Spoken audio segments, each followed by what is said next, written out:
But we were on mute. Okay, I guess everyone is really sleepy. I don't blame you though. You should start again. Okay, I will start again. Just introduce yourself. Yes, so my name is Maja. I have been one of the developers of Black Hole TOM. And I will be giving you a friendly introduction, which is a very basic one, and an overview of the goals and features we have. This software is built on top of TOM Toolkit, developed by the Sgr A Observatory. It is an open source software, very nicely done, so a great job. And one of our main features is to store the data, because many sources are not standardized in terms of target names or ways to access them. And we really want to create this place when you can just enter the coordinates and not worry about anything else. So integration with other services is one of our main goals. And so far we have integration with TNS, AAVSO, ZTF.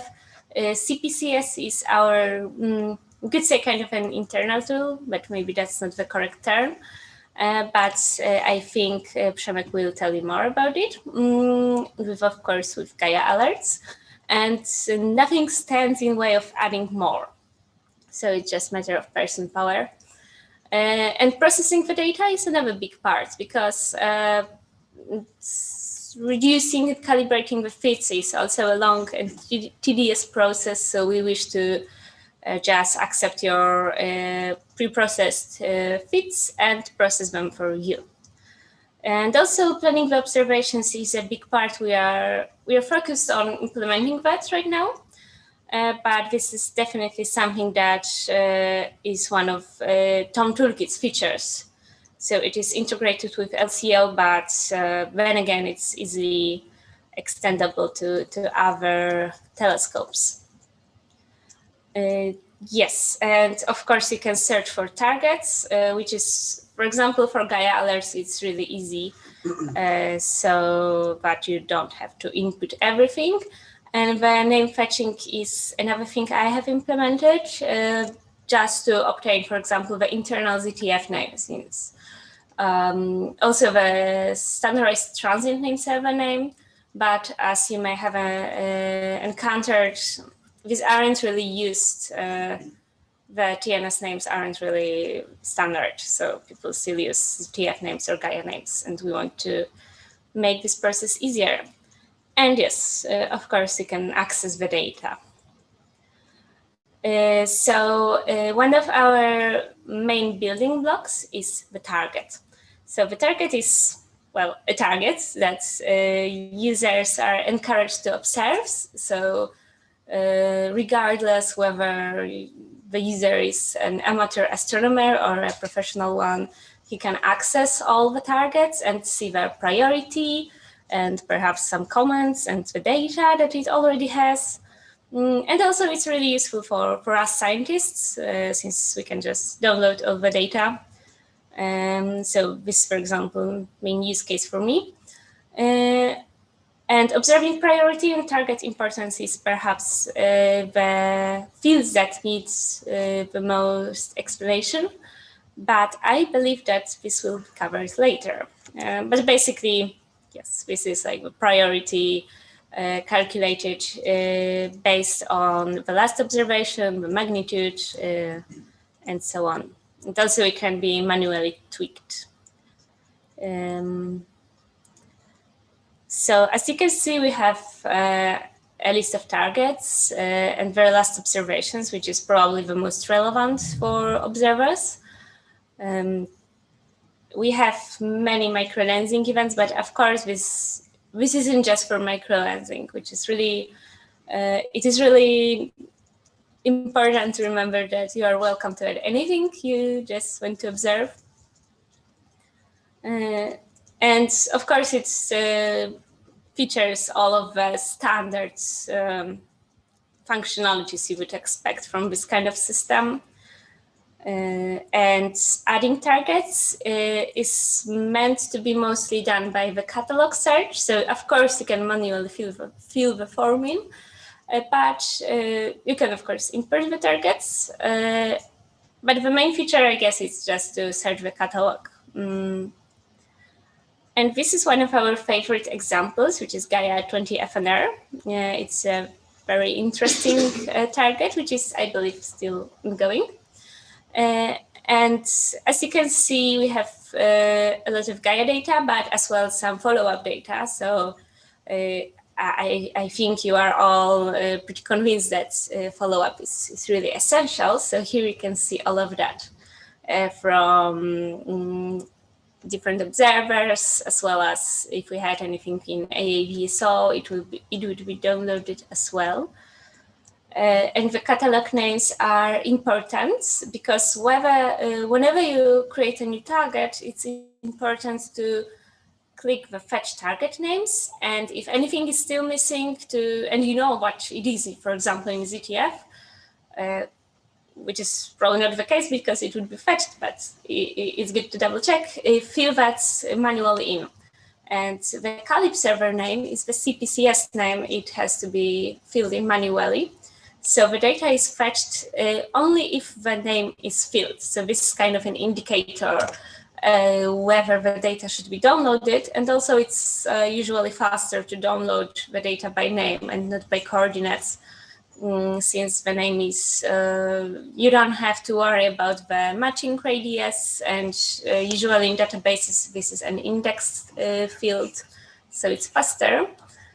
But in the next version of BHTOM, which I'm going to talk briefly at the end, we will add fetching by coordinates as well, since, as I mentioned, the lack of standardization in names is really an annoying thing. So yes, here is the fetching catalog names, which automatically checks for these targets based on its coordinates in catalogs, in SIMBAD, in ZTF alerts, and AAVSO. And the result of downloading the data or processing the feeds, is the reduced data.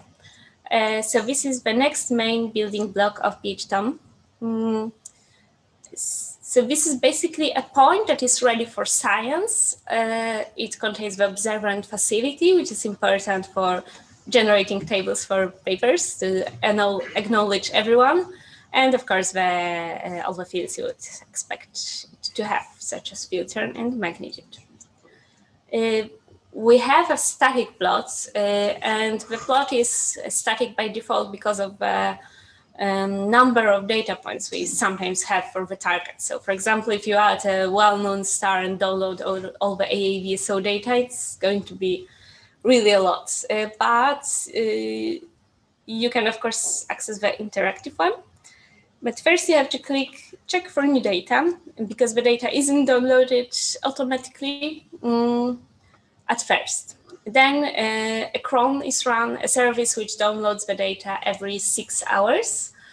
But first you have to do that. This is all done because it's just sometimes a very long process, because this depends from the number of data points in different databases. Sometimes it takes quite a while, but it's worth it. The more data, the better.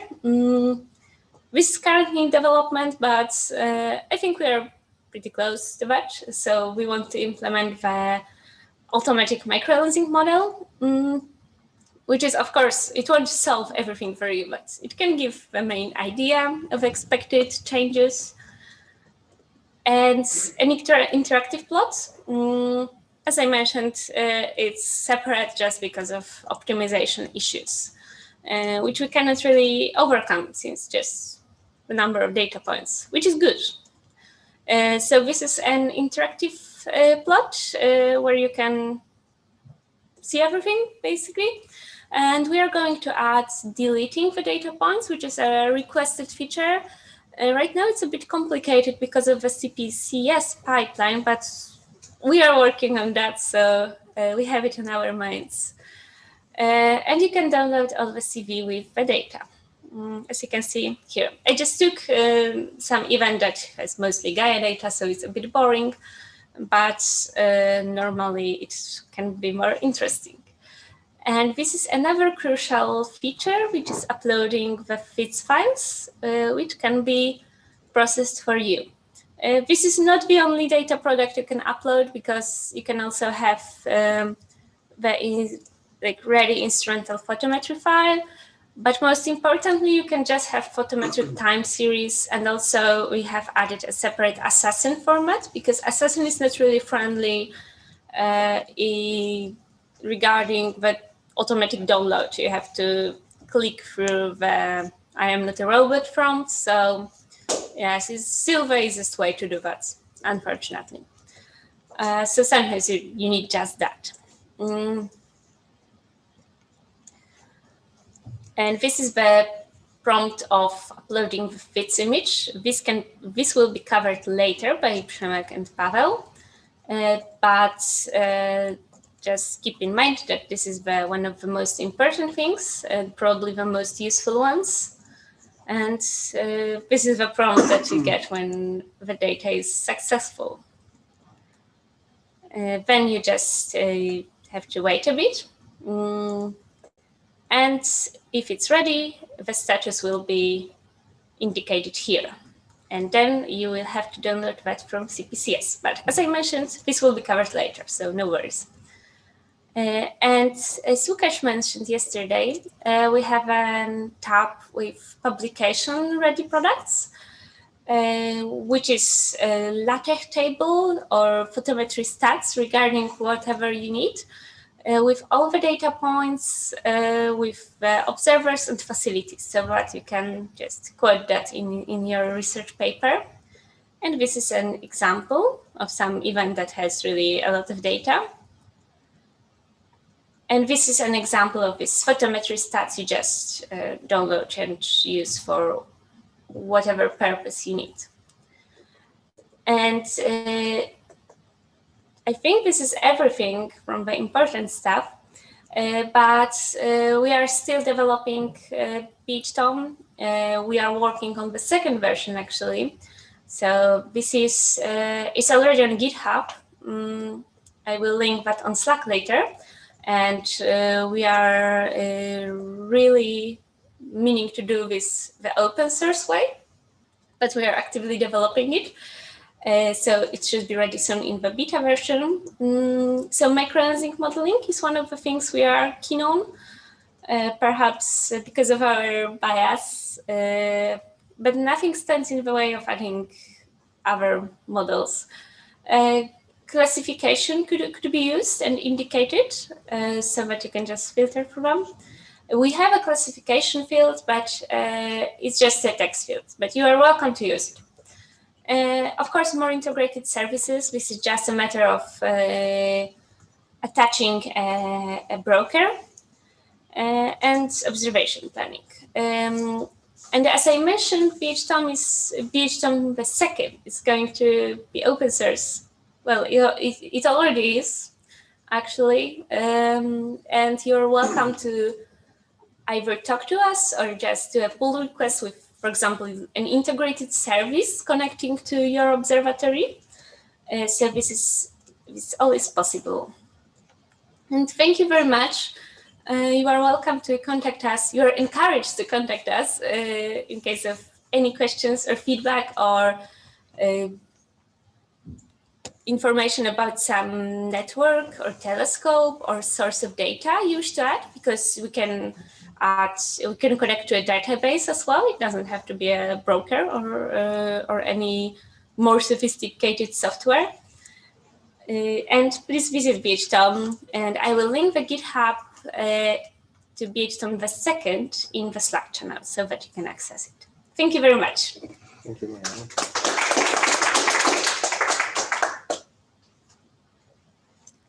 Okay, I will stop sharing now. Well, Yeah, we definitely have time, so. We have questions here. we have some time, so we can take some questions if you have general ones about black hole TOM, or maybe specific one. Yeah, maybe to the mic. table which will be ready to upload if you want to use it for the publication. It will contain data because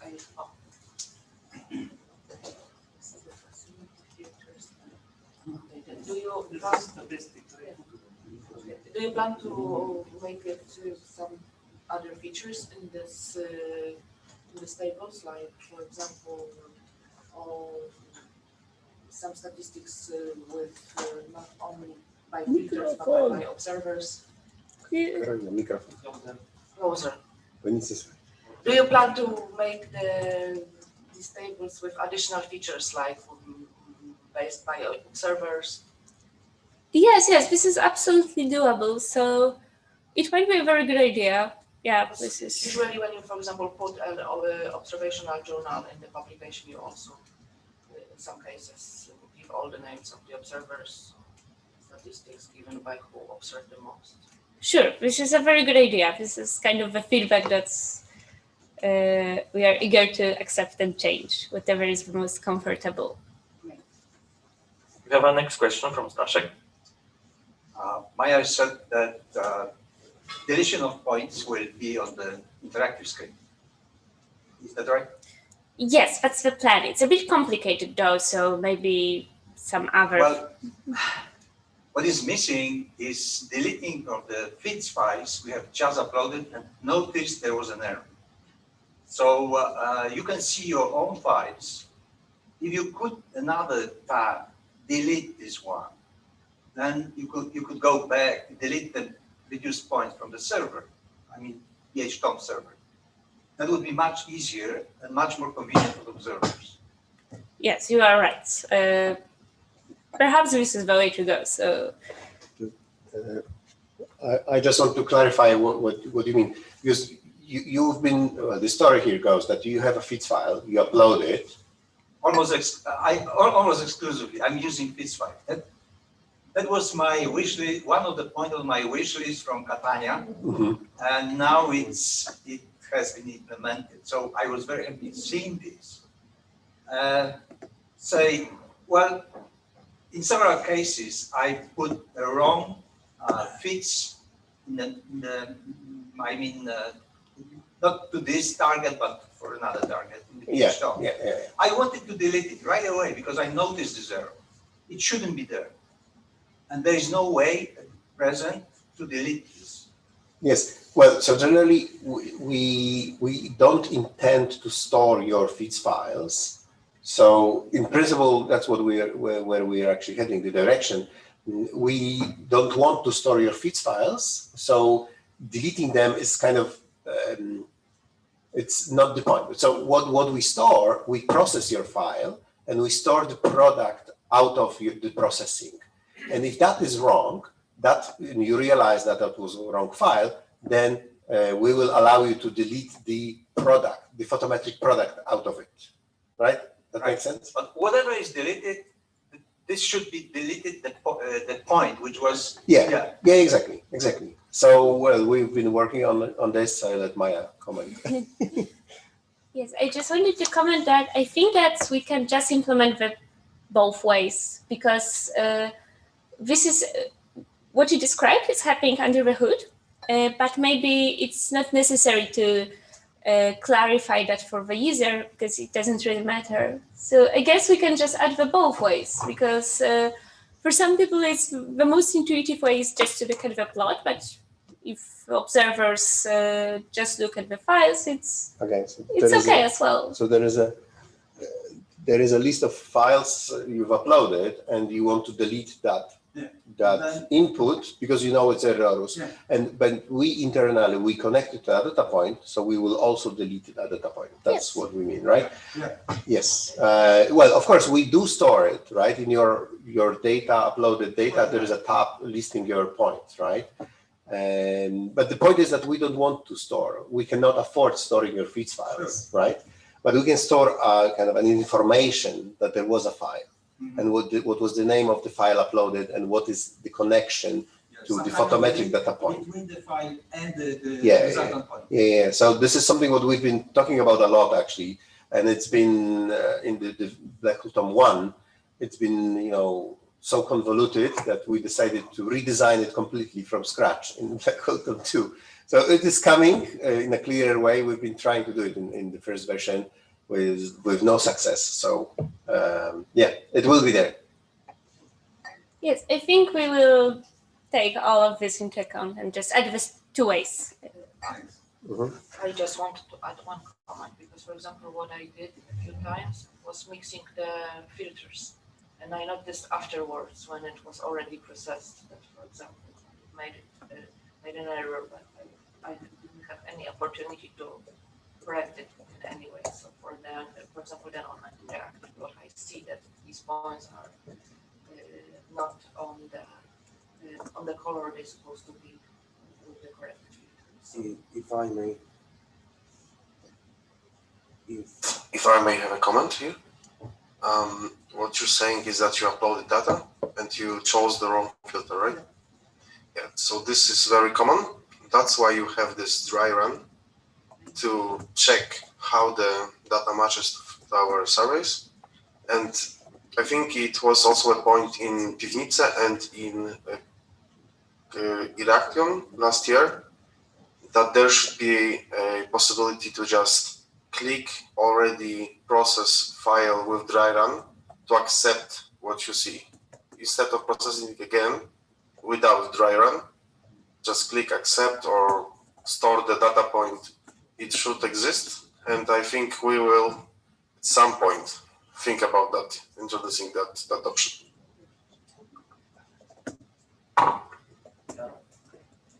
That was actually my point in Heraklion with this. And maybe it would even be better if every file will be somehow processed in some kind of dry run, and then you will just need to click that you accept this. Well, it could be the case for web service, but for the scripting, for uploading with Python scripts, let's say hundreds of files, and then clicking accept for each one of them, it would lose the usability. But I think we can make actually the dry run button as a default. That might confuse other people, but if we make it default, then just to force actually. So the main goal here, we're trying to discourage you from using web server, right? I hope you get that. I hope you will never be able to use the web server. We'll make it so complex that you will be discouraged very much. The goal is that your computer does the job, right? But of course, this is the ideal world.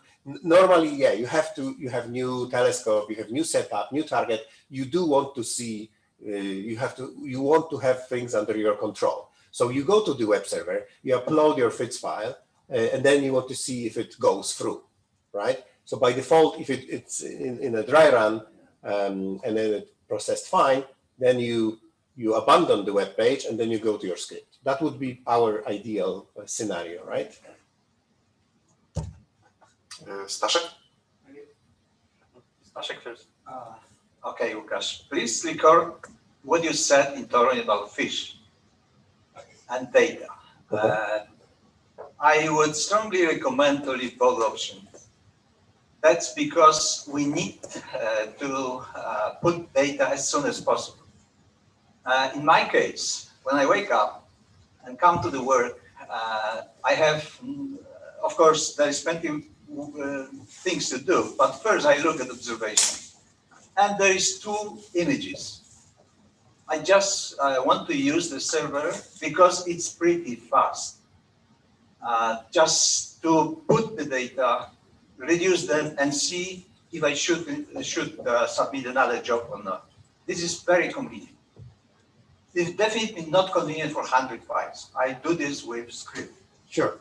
Yeah. So for single files, that's why the web server is there, and it's going to be there. We're not going to take it away. I'm just exaggerating here, of course. But it's actually a good idea that the dry run is a default, and then you test things, and then you avoid the unnecessary errors, and it helps us as well because there is no data to delete, right? You see it went through, so that would save us some work, and I think we'll take that into account. We are not planning to delete this possibility, but I think, cut down to a maximum of 10 files via web service. So for us, it's very convenient. I can understand that it's for the user may not be convenient, but it is what it is. Well, even for 8 files, it usually, when you submit 8 files, you usually see an NGIX error. Yeah. Yes. So it works for like 5, possibly 6 files. Actually, you can upload 10, see the error, but the files are still being processed. I know, but this is really annoying. Yes, we know. But this is what we discussed with the team of account team who are supporting our web service and our servers. They are planning to get rid of it. I think it's the most annoying thing about uploading anything to the internet when you're waiting, and then what you see is an error. So everybody knows what it is, but the first fresh user may have the experience that I'm not using that anymore because I can see an error. So this is pretty bad. We are getting rid of it, but it's not really on our side. If it was on our side, we would probably got rid of it a long time ago, but it's not. What's the reason for this? The capability of the server itself. When you're uploading, let's say 5 files, 20 mega each, the connection between the server and you is not good enough. So it's on the server side. Hello? Another question which is connected with the filter mismatch, which is happening quite often. And actually, with the star, I showed yesterday that I used the black hole DOM data. I think there are a lot of data which are just wrong in this sense. Wouldn't it be a bit easier if somehow every time, because you had my test files from the observatory, so which filter is which in the header. So wouldn't it be easier than always to force processing it with the same filter if this is written in the header? Yes and no. Yes, because you're right. It's still the same filters, but it depends on the object, because in the different areas of the sky there are different surveys. Let's say that in the south, in the north, there may be SDSS, and in the south there may be DCAPs. So that's why we have to look which survey is available to standardize the magnitudes. If it was like full coverage of the sky with the same surveys, we could assign a particular one to your equipment, and that would be just fine. But it's not like that. It depends on the databases, which are filled with standard measurements. So the process works very well right now, and it's going to work a little bit better when we apply different formulas for error bars, which right now are very much exaggerated, maybe sometimes 10 times even.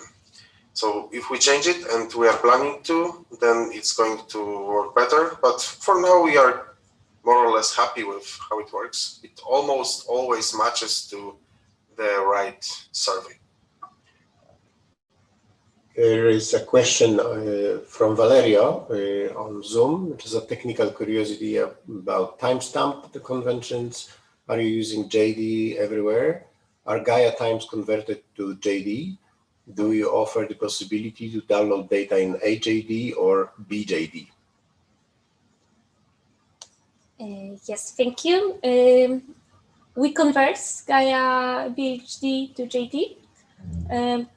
Well, we don't offer this possibility, but if that's the user request, if that could be really useful, then I guess we can add it, like just as the extra field.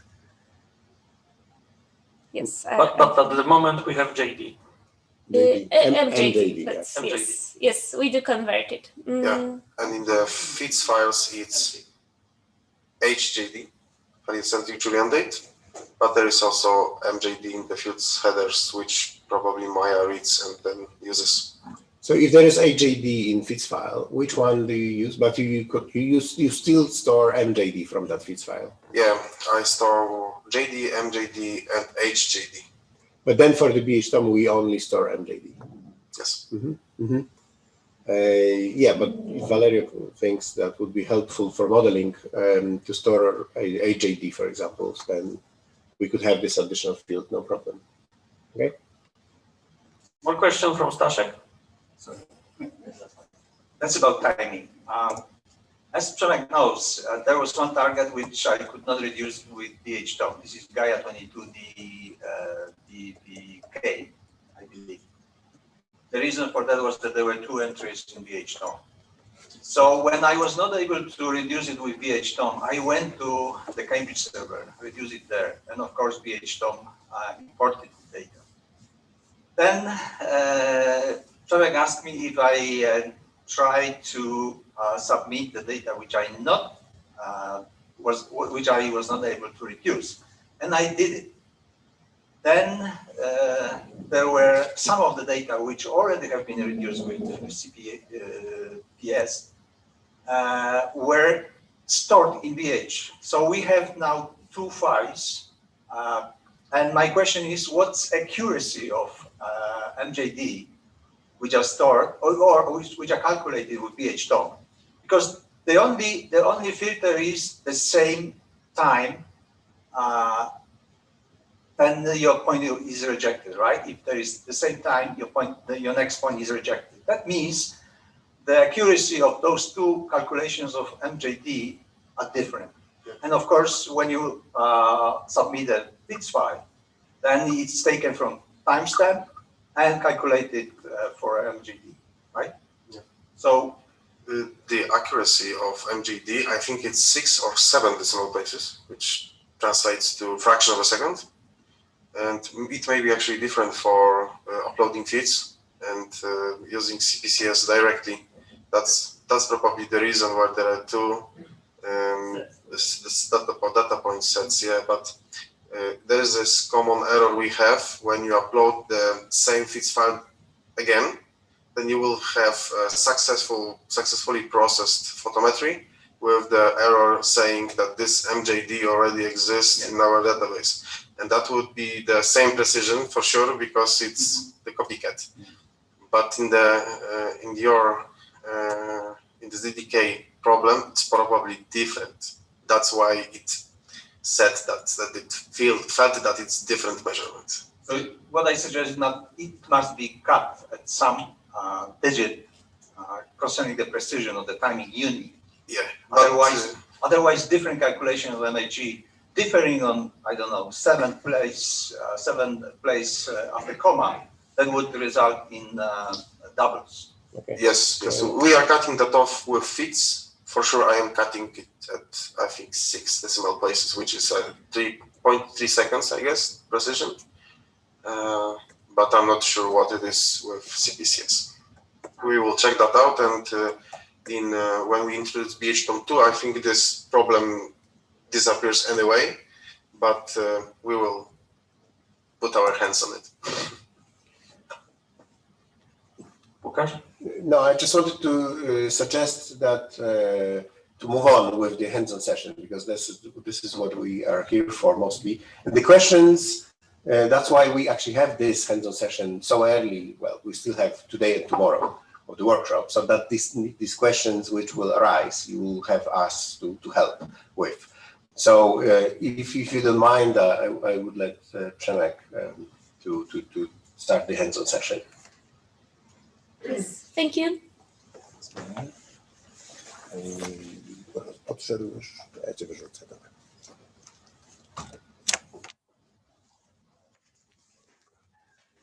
Jest prąd? Prąd.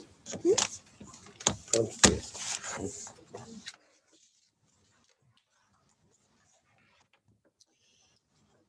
Muszę się zoomowić, tak? Muszę się wzoomić. Nie, już się wzoomiam.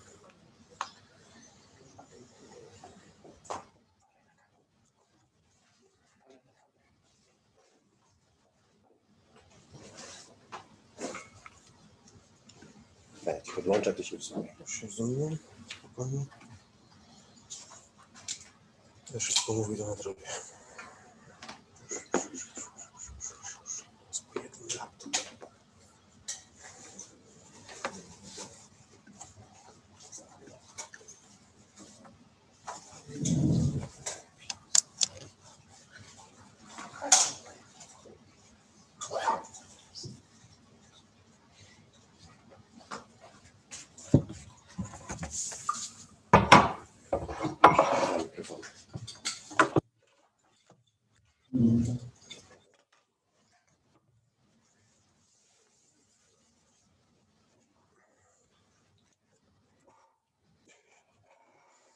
But from both, yeah. Okay, so let's move on to the hands-on session itself. So I'm going to share my screen for everybody. If there is a problem with audio, please let us know on chat or on Slack.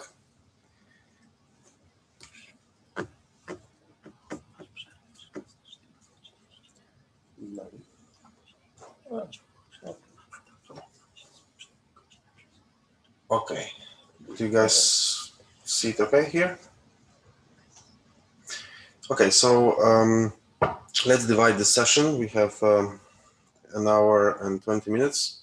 I will try to be brief with the presentation, and at the end I will give you the link to Google Drive where there are some files prepared for you to upload them both via our web service and via Python script.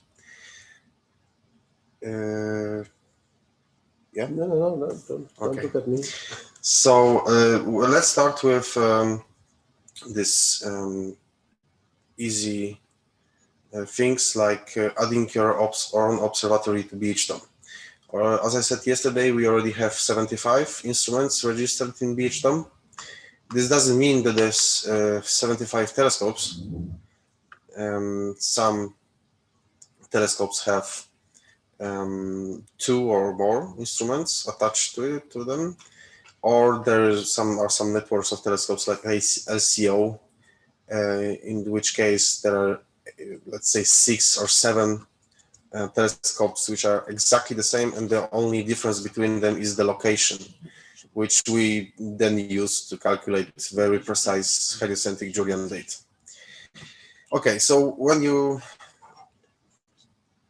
guys, is everything okay? Yeah. Yes, with you, yes. But yeah, but you may distracting me. Sorry. Yeah. Right. So when you want to add your own observatory, you just click on in the observatory section on our webpage. Yeah, and when you go there, there is a button saying Add New Observatory. It doesn't mean that you will add your observatory, but you can add to your own private list an observatory that has already been defined. So when I click on this button, I will get a list of all observatories that are defined within the system that I don't have or didn't already add to my private list. So in this case, I didn't add this observatory, and the first part of the name is just some custom name of the observatory that you can give, and the second in brackets is the observatory code within our system. So I add the observatory to my list. The prompt said that it's successfully created, and then when I go to the list of my observatories, it's there. Of course, it's here. You can click on at any time. You can click on details to see what are the parameters that you have defined for this observatory. So let's click on just this TJO Maja 2 observatory, and you can see what is the location, what is the altitude, what's the approximate magnitude limit for this telescope, what is the standard binning, what is the filter set, what's the pixel scale, and so on and so on. So all the technical parameters like camera gain, readout noise, saturation level are there for you to have a peek at. If you want to know this, if you're writing a paper and using some custom observatory from our webpage, then all the information you need to put in your paper are here or given in the webpage link somewhere in the internet.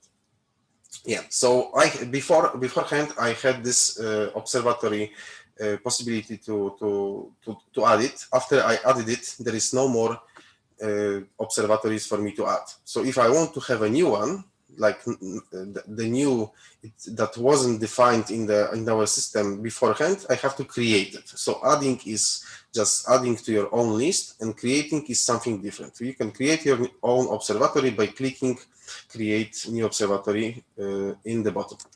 When you do this, 15-step form will appear. It's pretty straightforward. You just put the observatory name that you want to have. It can be anything. My favorite observatory.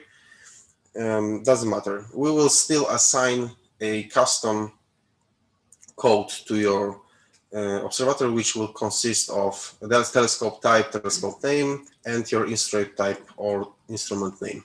So first is observatory name, then you put longitude and latitude as well as altitude.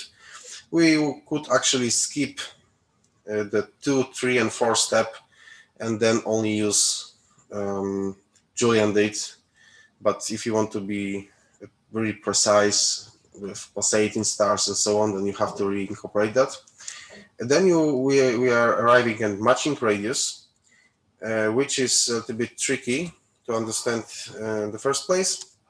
But basically, if you have this 2 arcsecond that as default is all right for an observatory, but sometimes it happens that you have a very deep survey like DCAPS to which you are standardizing your measurements. If that's the case, then it's better to lower this particular value, but in the case of uploading files, you can lower it when you are uploading your file. You don't have to use the default setting all the time. But for the default 2 arcseconds is okay. If you have a very low pixel scale or a very high sync at your observatory, you can even go to 3 or 4 arcseconds. It still should be okay.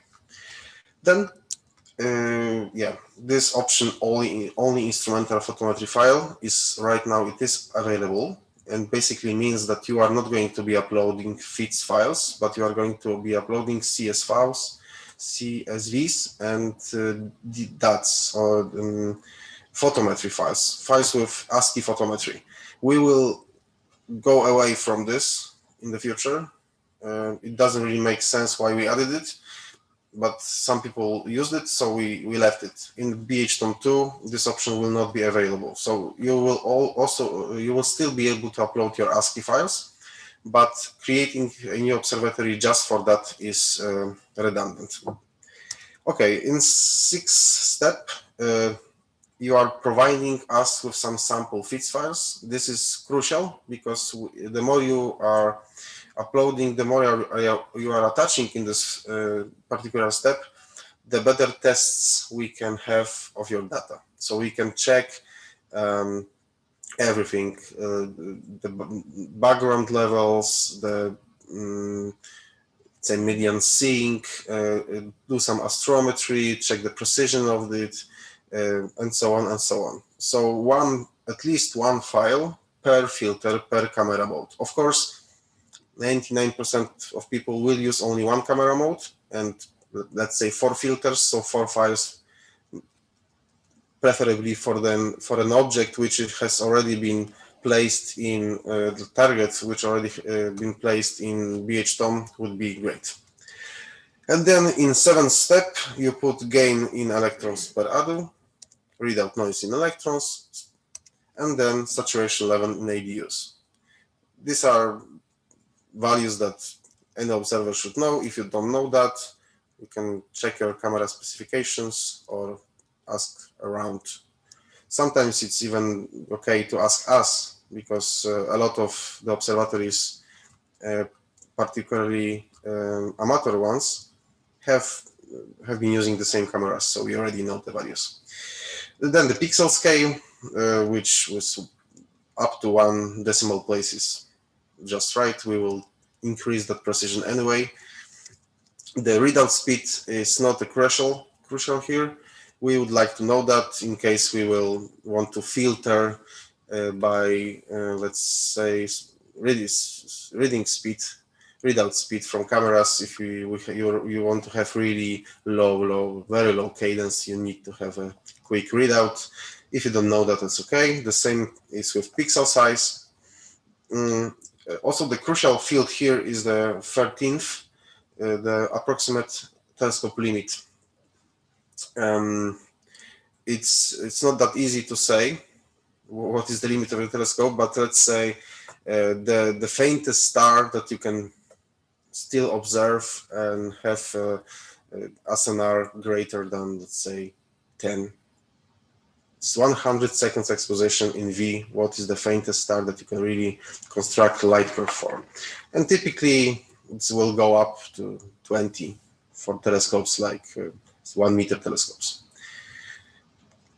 And also the really crucial field here is the filter list. And here you provide the filter names for each band that you are using, but not in the way the filters are in specifications. So it's not like Johnson B filter, but you are asked to provide us the name which is in your FITS header, right? Because the same filter, exactly the same filter, but in the same store, it can be named green in one FITS file, V in another one. So you put what's in your files. We will check that out anyway, having you provided us with test files, but just to be sure that we are understanding things correctly, it's good for you to just put the right names here. Yeah, and that's what happens here. This is the great example. This is a VAT telescope, which has 2 filter wheels. So the top one, bottom 5, is a entry in FITS header, but it doesn't really translate easily into any filter. So that's why you should put top 1, bot 5 here in the form, and then we will know that it is P filter, and so on and so on. Okay, also there is a field for additional information that you can provide, like observatory website hyperlink, camera specifications, some maybe problems with the camera. You can say that the saturation should be 65,000 IDUs, but it's only 61,000. The camera is really old, and so on and so on. It's good for us to know this because after the observing campaign, somebody will write a paper, and if there is some strange measurements from a particular telescope, and we don't know that something is wrong with that, then we can think that it's a physical effect, not just a problem with your data. The same with the problem with focus. If you have out of focus images or problem with tracking, you can inform us here.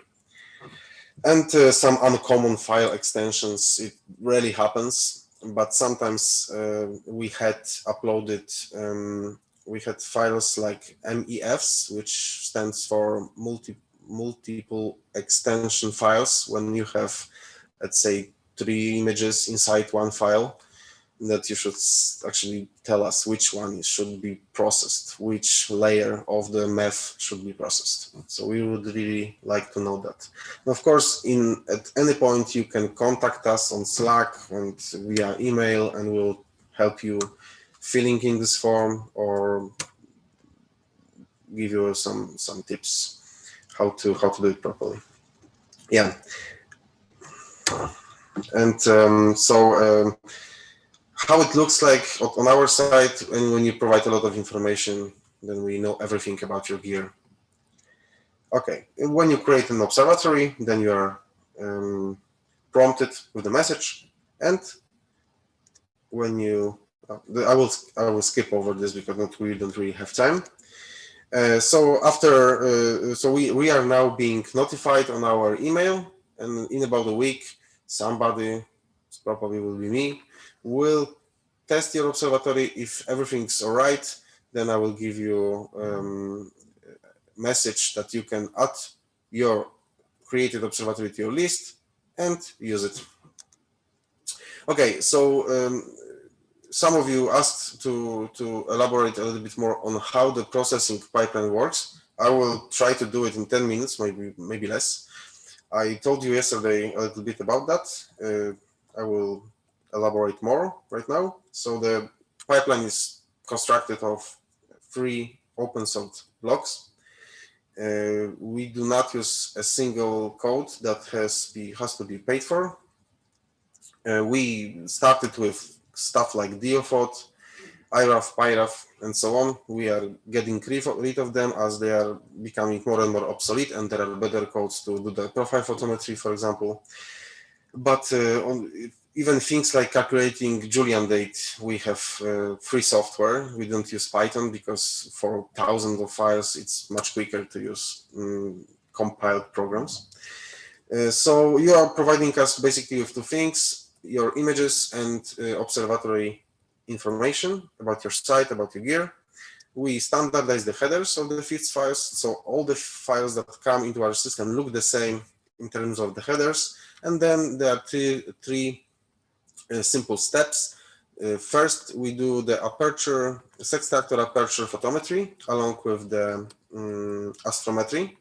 Then if it works and we have a success, then we do the very precision profile photometry with DAOPhot, which is iterated 4 times and getting better and better. And after that, we are subtracting neighbors for each star and do the aperture photometry. It's called NEDA procedure from Stetson, developed in '89, and it works very, very well for bright stars. So even though that we can in the end use the aperture photometry, the profile photometry also adds or subtracts the error, lowers down the noise. So if this step works just fine, then we proceed to very precision astrometric measurements with Gaia DR3. So the final product is also astrometric time series. Yeah, and here what it looks like. This is a raw image, raw header. Yeah, I showed that yesterday, so I will skip on it. This should take about 30 seconds for first file of such object and for such observatory. After that, each file is processed from the same observatory for the same object. The time goes down. Yeah, so this is the section in the FITS header that we filled from the information you provided us. It looks the same for each observatory. Here we have the process, astrometry and residual image. And what we are left with is 3 types of photometry. The black one is the sextractor one. The blue one is aperture one, and the red one is profile one. So for your target may be somewhere here in magnitude, and so it doesn't mean that we will use the profile photometry. Maybe the aperture photometry will be best for your target and for the stars that you need to have the measurements for in order to standardize the measurement. But in 99%, even more cases, it's still the profile photometry is much better as it incorporates then the changes in background. It kind of tries to compensate for calibration problems and so on. Yeah, and here are some examples of bad data and good data, how it looks like when you have a residual image. Right, so different densities of stellar fields work just fine. I showed that yesterday, so I just skip over it. And even if you have several thousands of stars and even more, the procedure really works. And but it's due to the iterations, so it takes up some time. Yeah, and some examples of good and bad data. So very nice data looks like that. Nice data looks like this. Of course, in case of this left-hand picture, you have this noise in the left, in the bottom, and if you upload this particular picture to some astrometric sites, it may be in error because these pixels are still recognized as possible sources. So there is a lot of gates in our pipeline to get rid of such problems. And sometimes it happens that we have a little bit worse data. Of course, it is not that bad, but when you go to this, you can clearly see the problems with calibration. That's why the profile photometry may still have the chance to extract some good point from your data, but the aperture photometry would, after standardization, will be very bad, very off the light curve. Yeah, and the same is with headers. Sometimes people are providing very, very well constructed headers with a lot of information described as it stands in the comment section. Sometimes this information, there's too much information, and there are several fields, several comments that contradict each other, and you don't really know what to work with. And you can see that a lot of times people use astrometry.net to send to BHTOM to send already files with astrometry, and sometimes it happens that this astrometry isn't what it should be. Okay, so now let's see how to process a file with BHTOM. When you go to your interesting target, you go to upload section, and you are given a choice as to how to upload your data product. You can upload a instrumental photometry file with this, which is this ASCII photometry. We adapt this extractor format, so for this you have to use that. You can upload a FITS image. Of course, you can upload photometric time series. So if you've done the whole reduction process yourself and you have a light curve, you can do it here to upload the light curve. But you can also upload a spectrum. We will only focus here on uploading FITS images. Via the web service, you can do it up to 10 files. And as Staszek said before, you can have 4 files and still get an error. This error will bother you as it bothers us, but it doesn't mean that your files weren't uploaded. They were uploaded. You just have to go back in your browser, and we promise that we will get rid of this soon, as our technical team should. I just chatted on Slack with our developers, and they said that in the last weeks they've been working on decreasing the number of those errors. So we will test it actually now. There should be less of that error. But I agree, there should, instead of that error, there should be a message saying, yeah, all is fine. We will do that. But first we try to get rid of that error in the first place. So maybe this is gone now already. Yesterday it still was present, but okay. Let's not over advertise here. Yeah. Okay, so yeah, via web service, 10 files is the maximum that you can even choose from the choose files button. When you do it, you are choosing whether you want to dry run or just to process your files. It's good to do the dry run when you are uploading new files for new objects from Observatory to see how the measurement match with the standard servers, which I will describe in a moment, and you choose your observatory. Probably most of you will have up to 5 of them. If you are using like LCO web network, then you will have some of them, or prompt or something like that. And if you only are uploading data from your own private observatory, surely you will only have 1. Yeah, when you upload the file, you will be prompted, you should be prompted with this green message, or you will be prompted with an error, but this, I will describe it in a second. Yeah, when you do it, you can go to the data section and you can see all the files that have been uploaded by everybody. So there will be a list of all photometric points that were reduced with BHTOM using CCD-FOT. But you can also go to, you can see here that I uploaded some files and chosen the Białków Observatory, and I have 4 photometry errors. It's because I chosen the wrong observatory from my list. So my finger slipped, I clicked upload, and what I got is 15 seconds later, all the files were prompted with errors. So this is my bad. It didn't happen, it happens.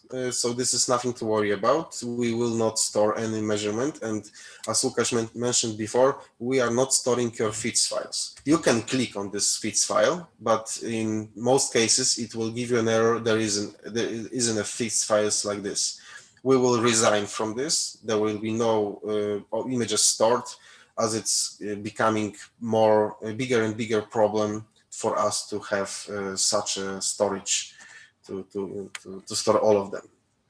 Yeah, but so when we upload the same files with different observatory, in this case it was Josh Hamp's Road Observatory, But so right now I did it again without an error. I got status finished, and when I click your file here, I can not only see my files, but I can click on details to see what happened with that particular feeds file.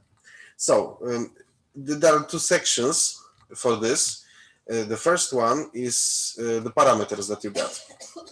The feeds filter, which was present in the file, what is the filter that it was matched to, what is the magnitude of the object that we are investigating, what is the scatter, what is the 0 point for standardization, as well what is the scatter of standardization. And if you take a look here at the value here, it's almost 3.3 magnitude. And the scatter of the measurements is 20 millimagnitude. So it's like one order of magnitude bigger. And this is one of the problems that we are facing right now, because we are plotting the error bars for the sum of these two values. So you can see that we will see that error bars are huge, but they are not real. We overcompensate for not knowing how to do the process properly, but we are working on lowering down to make them more physical, to make them more true. Yeah, you can see also MJD and what was the exposure time. And as you can see, the Calip filter I had set for auto. So I didn't really care what is my feeds filter. I let BHTOM to choose the best one for me. And this is actually the second part of this details. And you can see how how my magnitude measurement was standardized to different standard data sets, standard service. And in the red, in the right upper corner, you can see that this is the lower scatter. This is 0.26. This is exactly the value that you have here. Even by eyeballing, you can see that's probably the best fit. And this is finally the survey that was chosen to standardize the measurement and store it in the database. But you can anytime you want, you can choose any of the surveys to be the standardization survey for you. If you know that your filters are exactly the same as there are in, let's say, Sloan Digital Sky Survey, and you are only observing the areas of the sky that the SDSS covers, and you can just fix it, use it, and don't care about it anymore. Yeah, so in case of very dense field of views, the process to have the measurement will take us some time because of the complicated calculations, and we are using just the normal PC but located in the cloud. So I think that the record right now is 44 minutes per file, but it's like 1 degree by 1 degree in the galactic plane, and it's like 200,000 stars. So 4 times it takes 44 minutes. So it's not really usable. And what we are doing, if the field of view is too big, we just cut it down to 10 by 10 arc minutes around the objects that we are interested in, and it goes drastically down to a couple of minutes. Yeah, and when our web service is getting overloaded, so we are uploading a lot of megabytes, you will see this engines error. You just go back and pretend it didn't happen. Yeah. May I comment here? Of course. It means that your data are processed. Yes, yes. Were processed properly, but just, just there is an info. It means that they are being processed, that they have been uploaded. Yeah. We will get rid of it, probably. Yeah, so, and when you want to upload a lot of data, if you want to script your uploading process, if you want to automatize this, we written a simple script which calls API and allows you to upload your data from terminal, from directly from terminal. So now, please, I will copy that hyperlink and paste it in Zoom chat. Maybe on Slack. Maybe on Slack, yeah. We'll do it on Slack. It's, yeah, I think it's here. Under Łukasz picture. And Slack is where?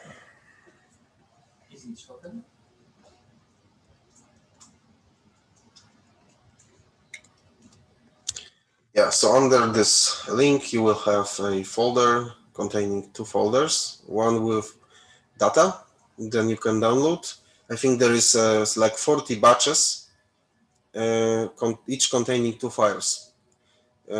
So before, we did it once before and assigned particular batches to particular people, but if you want to have a go right now, it's just good to download few batches. It doesn't matter which batches. And I think this may be a good time to do a little break. No. Okay, I was talking for an hour. I'm sure people, you've been talking about, people are very eager to start doing things. Yeah, and so we have only 50 minutes left. Okay, so please. So that's why I was speeding you up. Please download these files. Before we do anything, I think everyone should create their accounts on BHTOM. Some people already started doing this. So please go to BHTOM and then register. Then we will activate your account. It takes a few seconds. But only then you can move on to Przemek's files. Yeah.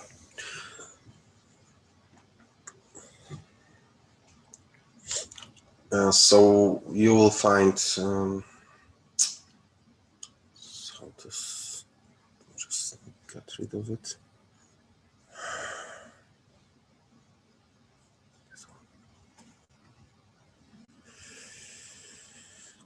Yeah, you'll find 2 directories inside, and the scripts directory, there is a newest version of Python uploading script, which I will in a moment show you how to work with. And in the data directory, there are these 38 batches or 40 batches of files. Just download any number of them you want. These files are not so massive, as they are 5.5 megabytes. So 4 per person. It's enough, and we will try to construct a part of the light curve of supernova.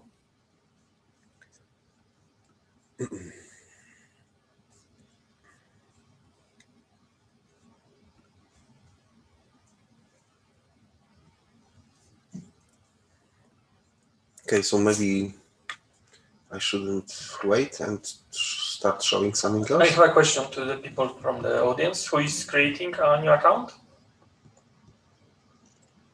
Okay, Sophia. Sophia, waiting for you. And the people on the Zoom? And there is a new account created 25 minutes ago by... Yes. By Elma. Yeah. And yesterday we also obtained a new submission. Okay. From Cihan Teska, Turkey. Yeah, that's right.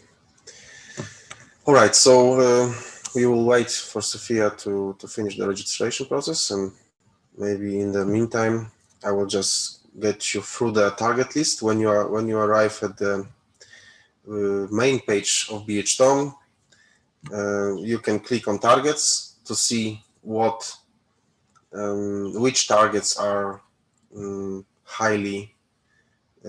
have high priority, observing priority right now. But in the case of the data I'm providing you with, there isn't a target here, so we'll begin with adding a new target to our list. This is pretty straightforward. You just click on create targets and use one of the 3 options. You can create your own target with your own target name. You just put right ascension, declination, and some other parameters, and you have it. But you can also use an option called catalog search. We will do just that. And we can choose from many different surveys like JPL or SIMBAT and so on. In this case, we will use Gaia alerts because our object is Gaia alert. And I will put Gaia 18ANR, which has already been observed and published. And I deleted it specifically from BHTOM to be able to add it again. If it was present in our list, we'll have an error that the object already exists. So this doesn't, and look at what happens after I click search. It's going to be resolved for coordinates from Gaia Alerts database. Yeah, we are waiting. Okay, Sophia, you should be able to log in. Just a comment on the search catalog. You can, of course, go to create target and then enter all the fields. So search of the catalogs is doing the job for you, right? And in principle, you can also search through other services like TNS and SIMBAT and so on. So, but specifically for Gaia alerts, it feels most of the fields, but not all of them. Yeah. And just now, and just now I will show you the crucial step. Well, there is a little annoyance. Yeah, and it will also, if I understood correctly, it will also disappear soon. This, hopefully. I would stop avoiding the word soon because soon is sometime in the future. Okay. Okay. So what you are seeing right now is the full form. If you clicked create a target, you would get this, then you will have to fill all the fields yourself. But you are already resolved for an object name, you have right extension, declination, epoch, and so on and so on. And there are some fields which are required. The required fields are priority and cadence. So I will put the priority at 0, so nobody sees this object in our list and starts observing it again, which is not needed. And cadence is for supernovae, let's say 1 day. Each day we would like to have some photometric points. Yeah. May I comment? At the bottom of each white field, there is a description, yes, gray, which could be helpful for you. So you can put the highest priority would be 10. And then a custom formula will calculate the total importance of target. So the annoyance that Łukasz mentioned is the Calib server name here. This is a field that you have to fill in to name what your object will be called in our calibration server. Calibration server is something that exists separately. It's the CPCS server. And basically it should be called the same. So Gaia 18 ANR, but before the name there should be something like IVO and 2 slashes. It's annoying, but we have to do it. And what's more, it's how is dwukropek? Colon, yes, right. IVO, colon, and 2 slashes. Carolina, it's all on YouTube. So yeah, and it's especially for you, this information. Yeah. So in one more case, when I deleted the objects from BHTOM, they are not being deleted from CPCS. So there is already Gaia 18 ANR in CPCS. If I leave it like this and create the target, the data that's already in CPCS will be downloaded to the light curve, and I have my observation. So I can still store them in the CPCS and download it later. But we don't want to do it. We don't want to use light curve that is ready and published. So we can also always put like test 1, 2, 3 for this. And this will be the name that will appear in our Calib server, but you will not see it. You will only see Gaia 18 ANR. One important thing, I hope you are getting there. So there is also a field Gaia name. It's there because sometimes the targets are not in Gaia, but sometimes they are. They exist under different name. Like Assassin found it, and you name the target Assassin, but you know this target exists under some Gaia name. So if you want, so entering the name here, Gaia name, means it will search, it will trigger a harvester, we call it, and to dig out the data from Gaia science alerts. Exactly. If you don't enter it here, even for Gaia alert, you will not have your Gaia data in it, right? It's a bit of annoying because on the other hand, it should be obvious that because we search Gaia alerts, it's there, so the name should be filled. Yeah. But so far we left it here. So just pay attention. So if you want to have Gaia science alerts data in your light curve, you have to enter the Gaia alerts name here. Yes. The more fields you fill in like ZTF and so on, they will be harvested if they exist. If there is a ZTF name for a particular object, you will have more light curves.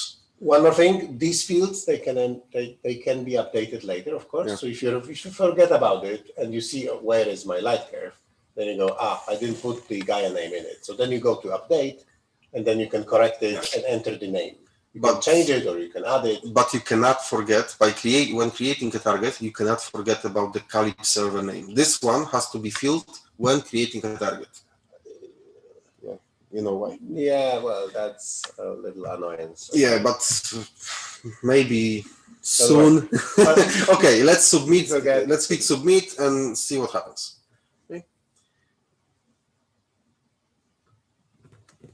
Okay, now we have our object created. We have all the parameters. We have our Calypso server name here. And I shouldn't, but I will show you that if I do this, I have in Calypso server object created already. So it's waiting for data to be uploaded right now. And yeah, so we have a target. You have your data. We will not be using web service because we don't want to even teach you that. You can, this is pretty straightforward. You just choose file, click feeds, dry run, and just upload.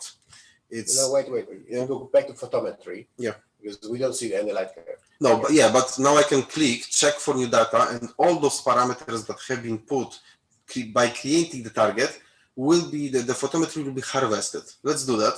And probably nothing will be, maybe the Gaia will be, no, because there is. Have you entered Gaia name?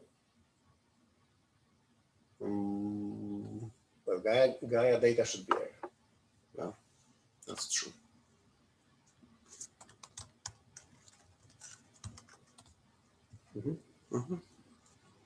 And now it should be able to harvest data points. And I think the data, Maja, if she's here, you can correct me. I think when you create Gaia target, it is already, it is immediately downloaded, right? Isn't it? No, you have to click it first. Okay. It's every 6 hours automatically, I guess. And then, yeah, of course, that's the thing. So you don't need to keep clicking check for new data because the data is there's a cron job running every 12 hours. Awesome. So if you go back next day, and in the meantime, there were some data collected by Gaia, by ZTF, by someone uploaded the data in the meantime, you should be able to see it. You don't need to keep clicking check for new data.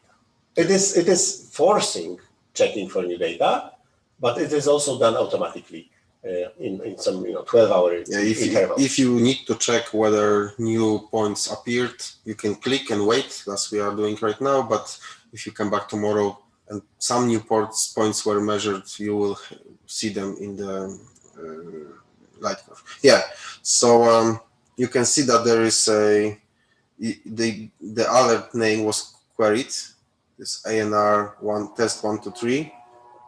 And there is no data there, so that's why we got an error. But for Gaia data, we have a light curve, and perfect light curve for supernova type 2 supernova. And what we would like to do right now, we would like to construct a light curve from multi-wave observation, multi-wavelength observations, which I prepared for you. So I will go back to my presentation. Yeah, so uploading multiple images to BHTOM. Really easy. You use the script I gave you, and the script only utilizes open Python packages, which probably should have been installed beforehand. But this is like maybe AstroPy is the most complicated. So what you have pretty the same options as you have in web service. So you are saying in which directory your files are being stored in. You are giving, you give your hashtag, which is generated specifically for you. So the system will know who uploaded the data. You specify the object name, and these are the things that you have to do. But you have also some additional options like filter for sync, and these are the same filters that can be forced on in our web service. So you just, if you want to have ps1/r, you just put ps1/r, and no matter what the data is that you are providing, what's in the feeds file, our CPCS system will match to this. If it's not present in this sky area that you are observed, then we will have no survey found. And that's all. You can also specify this radius, matching radius, and try to use the dry run option as well from the terminal. And I will go back for a second to BHTOM and remind you about the hashtag. When I go to observatories here in top, these are all the observatories that I have added to my list. Each one of them has this hashtag generated, right? So if I wanted to upload some data from Concoli Observatory and it's already in our system, I would just have to use this hashtag. Okay? Hashtag is based on both. You can see his BHTOM, then the name of the observatory and instrument, then my login, and then a generated string, which makes it different for everybody, right? Yeah, and I can click details and I can see what kind of camera it is and so on and so on. So in case of your instrument, Carolina, you can click on, you can click on Piwnice here. I have my own hashtag, and all the parameters are there as well, right? In the beginning, we didn't have the form to create observatories, so I was putting the parameters by hand. But right now, it all should be fine, and the parameters should be real. Okay, so do you have the files and script ready? Where is the script? It's in the Google Drive. Yeah, it's in the Google Drive. So I will show you how to do this. Okay, let's see. Let's say that I do not have this observatory in my list because this is the one that was taking the pictures, and I will add a new observatory called Białków under DW432. Okay, so this is the first step that you have to do, that you have to take, to generate your own hashtag for your own instrument. The data I prepared comes from this observatory, so I have to have my own hashtag. I will add it to my list, and after a brief wait, I have successfully created a new observatory in my list, and this is my observatory here. So this is the hashtag I should put in the terminal window to upload the files that you can download. Aren't we going to try uploading through BHTOM from web service? If I can try that, no problem. Because that would be quicker. Yeah, but right now I think maybe Pavel could take a look if everybody is doing it right, so we can learn something. Okay, so I will, let's say, download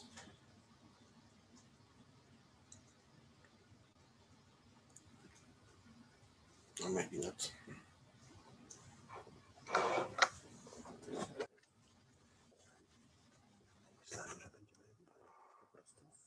Na razie jeden plik. No to mogę załadować. Nie pójdzie. Mogę załadować. Wiesz, on musi chodzić, coś ruszać tych ludzi, nie? Pół godziny zostało. No.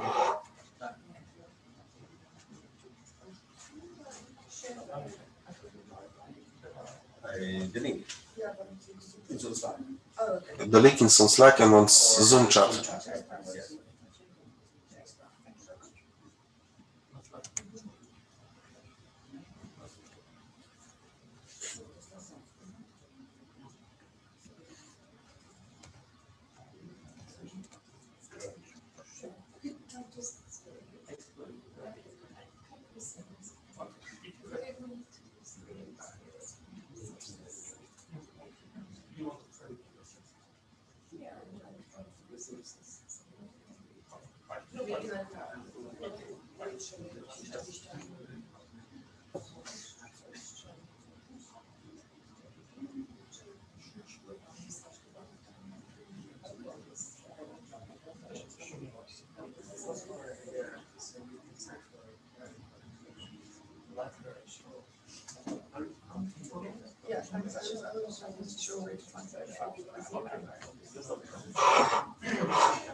Przemek, could you go back to the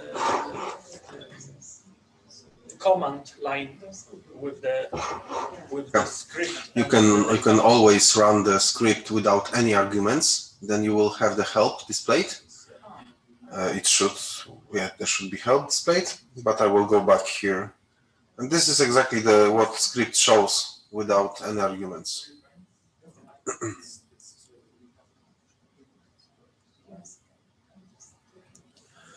So as you are preparing to upload your data, I will also show you how it works through the web service.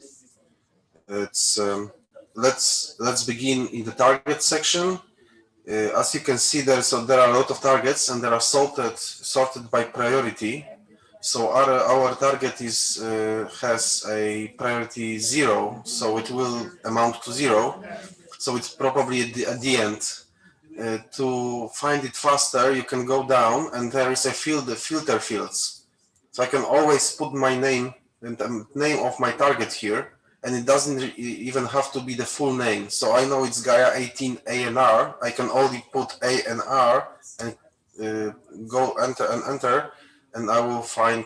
You can see I will find 2 different targets. The first one is from the previous workshop, and this is the target I created a couple of minutes ago.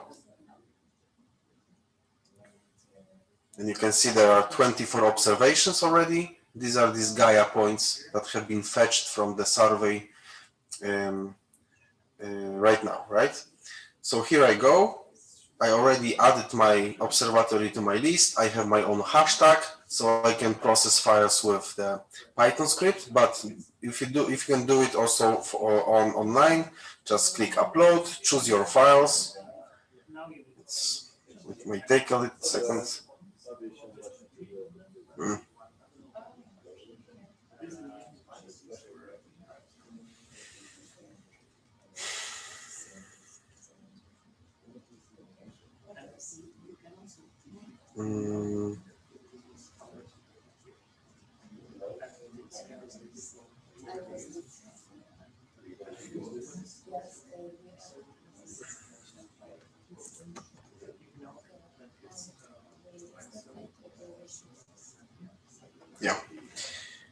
So I will do it again on another computer. So we can have.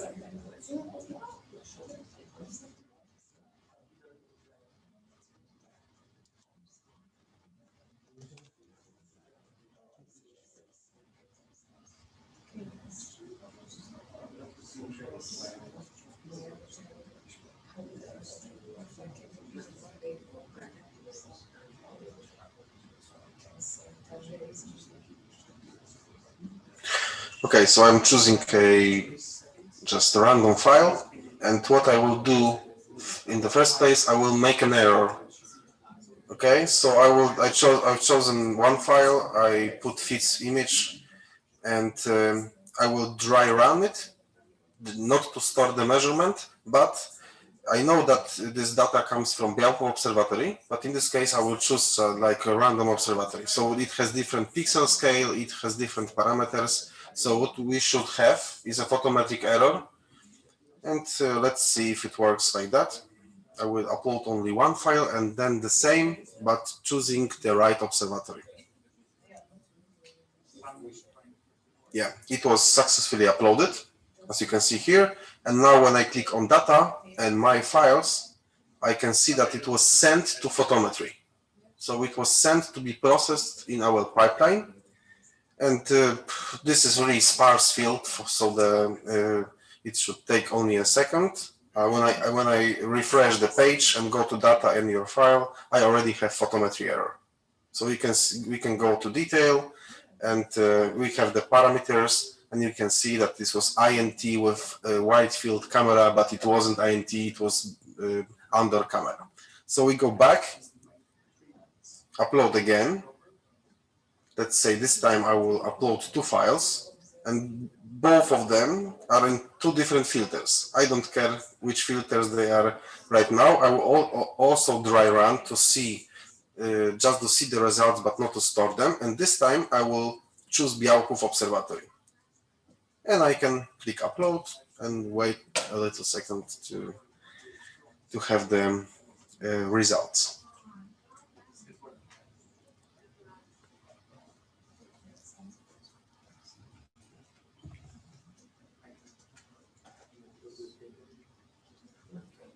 Okay, so now we have the same prompt, but with two file names here.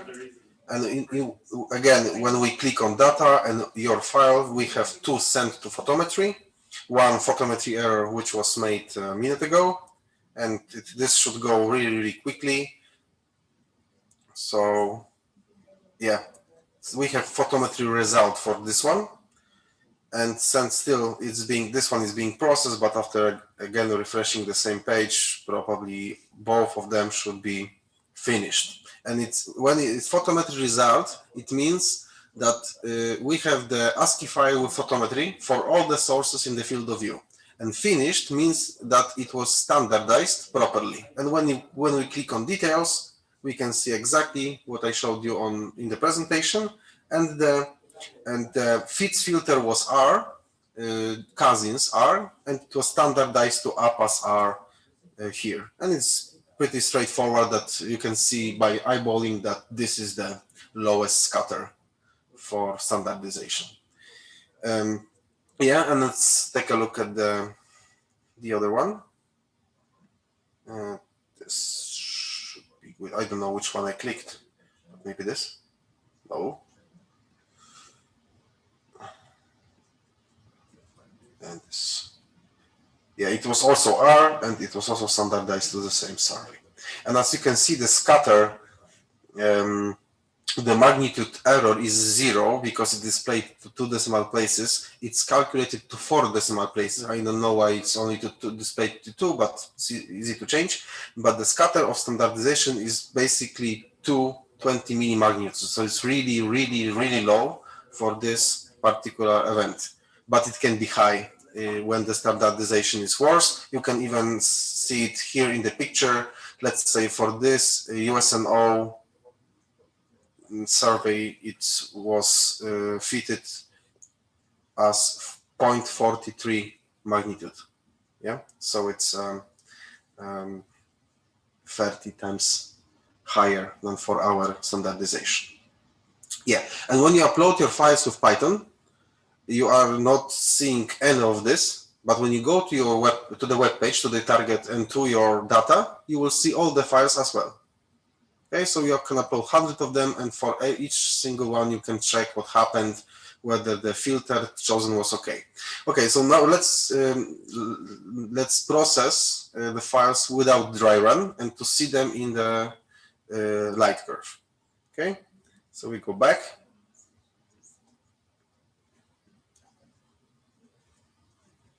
And we upload. Let's maybe take another batch. This too. Use the observatory without dry run. I will not force a filter. I will assume that it works perfectly for our automatic choosing of survey and upload.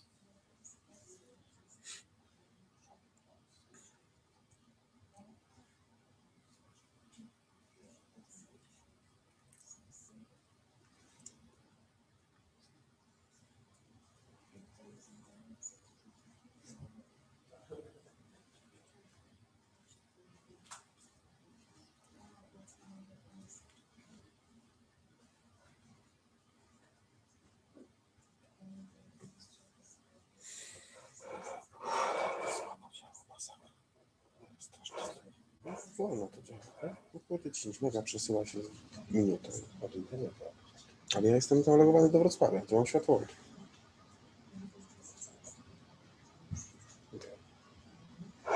Gigabit do góry jest.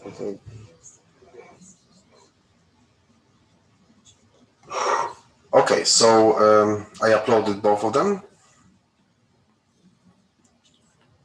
And they are being processed right now.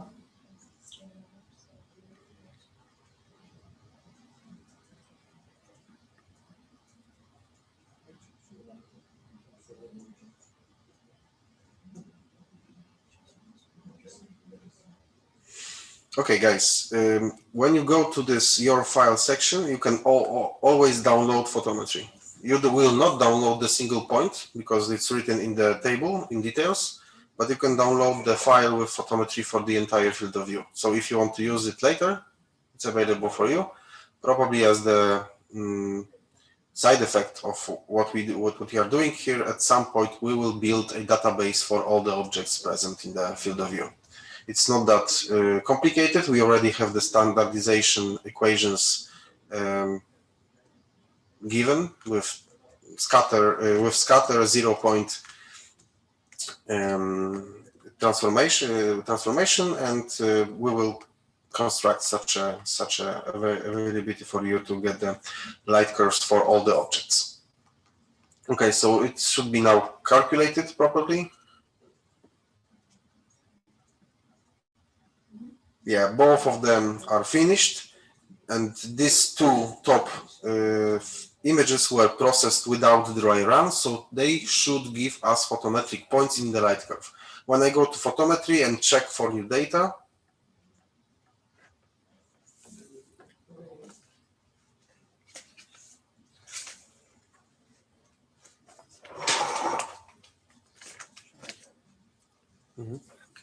wrzucamy z terminala z linii komend i mam minus object, to musimy dać taki, jaki właśnie tam w headerze jest, nie? Nie. Można dać ten swój. Trzeba dać, nie, jak jest jak minus O, to taki jak jest na BHTOMie. Taki jak jest na BHTOMie, tak. Dobra, czyli no a jak tworzył taki jak jest na BHTOMie, albo fotometria Jabłońska, zawsze. Bo wytworzył sobie jakiś test 678, taki, żeby 8 tworzył jakikolwiek i wtedy CPCS. A ja to zaraz powiem. W CPCS-ie też to zrobił. Ja poprawiłem to, zupdate'owałem na zwykły Gaia. Ale to jest właśnie to custom names, co będzie dopiero w BHTOMie 2. To jest ten sam problem, co Staszek miał. Czyli my na razie korzystamy z tych nazw, które są w katalogach, typu Gaia, Simbad i tak dalej. No. A jeżeli chcesz sobie nazwać tam ulubiona gwiazda Pawła, no to możesz tak zrobić, ale wtedy musisz na razie musisz nam dać znać o takim obiekcie. Ale w BHTOMie 2 w zasadzie to już teraz ja oszustuję to w tej chwili. Czyli co? Czyli lepiej jakby nie nazywał tego? Nie, nazywać tak, jak to faktycznie się nazywa. no to wywalił mu, że już ten obiekt istnieje. On No chciał to- koniecznie utworzyć swój. A no to jak już istnieje, no to nie trzeba tworzyć. Bez sensu, nie? Okay, guys, look at the light curve. We have some points already appearing here. The blue ones are Gaia, and the other ones are B, I, and R APAS standardization. We can plot the interactive photometry, and when I go to the top here, I will see who uploaded the data. So Uliana uploaded some observations in I, 2 points, and Michał uploaded 2 points in B. Here we have in violet, we have 2 points uploaded in R. So this is just that easy. You can even see how different are the photometry error bars for each filter. The lowest are for, in this case, are for R band, and the biggest are for B band here. Okay, so that would be uploading your data through the web service, and I guess both Uliana and Michał uploaded through script. No? Okay, so now try to upload some data using Python script. Okay? You did it with script. Yeah, so it works perfectly. And I mean, Emilio has some problems with object names, and this is the same case that Staszek has. So if you want to put some custom, totally custom target name, and it's not appearing in any of the surveys like SIMBAT, NED, it isn't, right? No, this is not the problem. There were 2 entries in wait, Staszek, maybe I will. Paweł, do you have microphone, maybe? Oh, okay. So everybody could hear. This was not a customer target. This was an object from Gaia alert, but there were 2 entries, as you explained to me. Ah, yeah. So this is the problem. Yeah. DKV, yeah. So this is the problem we had. It only happened, I guess, twice. For some reason in our database, not in BHTOM, but on the server, the same object was written twice. And when you uploaded your data, I got a monitor saying this object exists twice. It's probably something dodgy going on here. I will stop the process not to pollute the data. But there is also the case of custom names of the objects. So let's say you have just discovered something that wasn't in catalog. It's Nova or some near objects. It can be something like that. You know what the right ascension and declination is, but you don't have name in any catalog. You cannot resolve the name with our website, and you want to put just whatever you want. You can do that, and we are right now testing how it works. So if anybody, maybe Staszek, you have some data for a strangely named objects which will not be resolved with SIMBAT, and some observations of them, it would be really great for me to have it, and I will test that and allow everybody to name their objects whatever they want. Sure, I will do it soon. Okay. I don't know when. All right. Sorry. Yeah, it's okay. Okay, so who got a successful process? Michał did. Who else? Karolina, you have some experience uploading files. I'm counting on you. Yeah, but I don't have Python on my one. You don't have Python on your computer. I'm in progress. So upload via web service.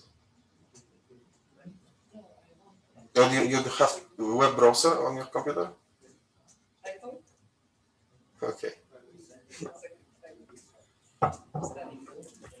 Okay, so guys, I think we will wrap this up. Let's see what's in progress. Yeah, I will refresh the light curve.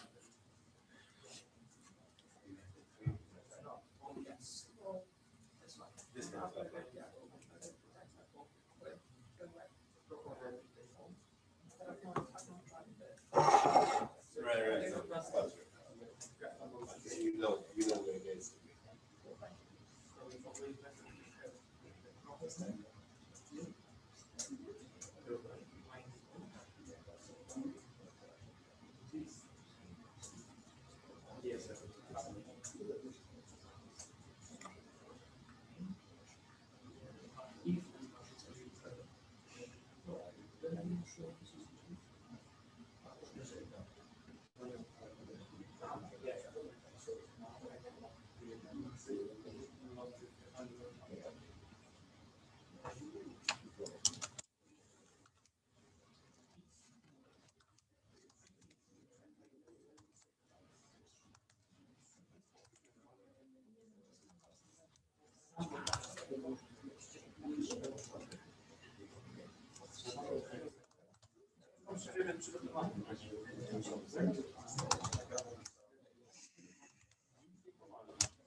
So what you can see right now, I am doing what you can do with the script.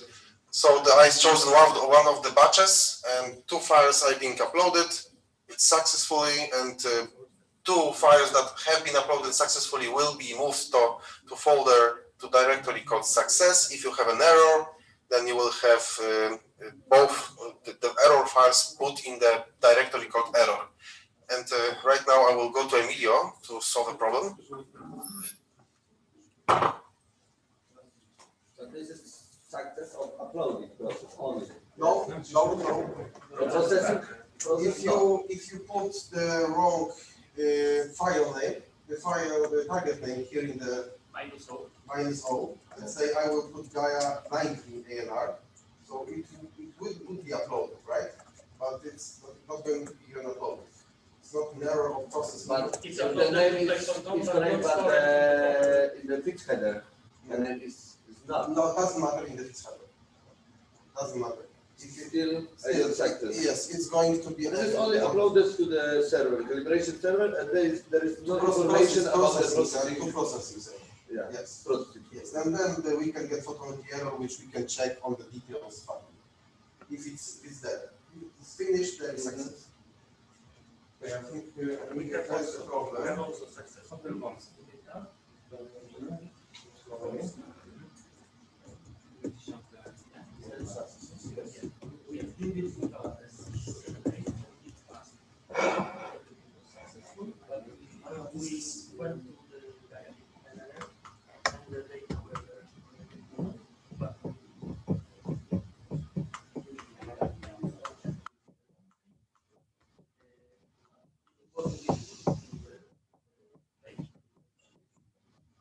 Yeah, this is the problem. This is the actual thing that we are adding right now to have a custom name, right? And exactly. Exactly. This is fetched. This is fetched. This is fetched from the latitude that's already been published. Yes, because you put the Gaia AGNs here, which exists in the calibration server. Yes, and it was empty.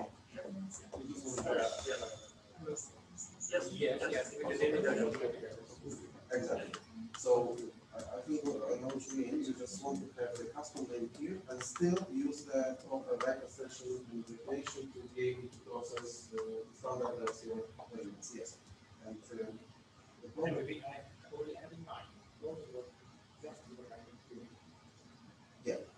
So if you have some problems that I can name these files, let's introduce and test our new formulas using these files. Two observations on the custom object, but it's not really the zone, but it's not for Gaia, it's not for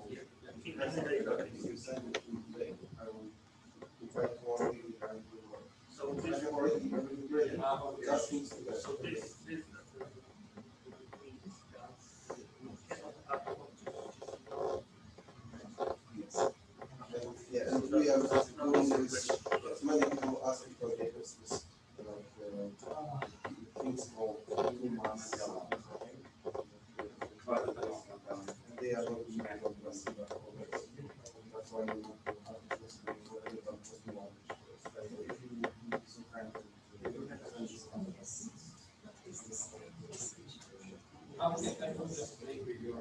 okay, all right, okay.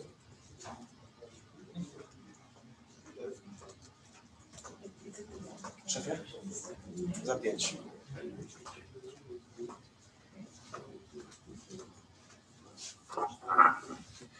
All right. I think we are finishing. So I will also put my slides to the same Google Drive directory for you to have a look at them if you want. Anytime you have some problems, please message me on Slack. It's much better to message me on Slack than to write an email, because if I have 60 of them, I will go through them in 2 weeks probably. But on Slack, I will always try to reply as soon as I can. And the last slide I have is something like this. If you want to go quickly to the target that you desire, you can filter by name using hyperlink. So it's also the last slide for you to try to do that. I will now stop my presentation, create a PDF and put it for everybody here and everybody on Zoom to download the presentation from Google Drive. So from my side, it's everything, and thank you for your attention. Thank you, Przemek. Thank you all for joining this. I hope it was useful. So we have it all recorded, so you know where to find the YouTube link if you missed something. And also for the people here in the room, the YouTube recording has a much better resolution than the screen we have here. So you will be able to see the details, which you can't see on this screen. So go back to the YouTube recording, everything is there, or bother us. We are here together for the next 2 days. So don't hesitate. So thank you, and I stop here. I'll keep the Zoom running, and we go for a coffee break, and then we resume the workshop in half an hour. Thank you.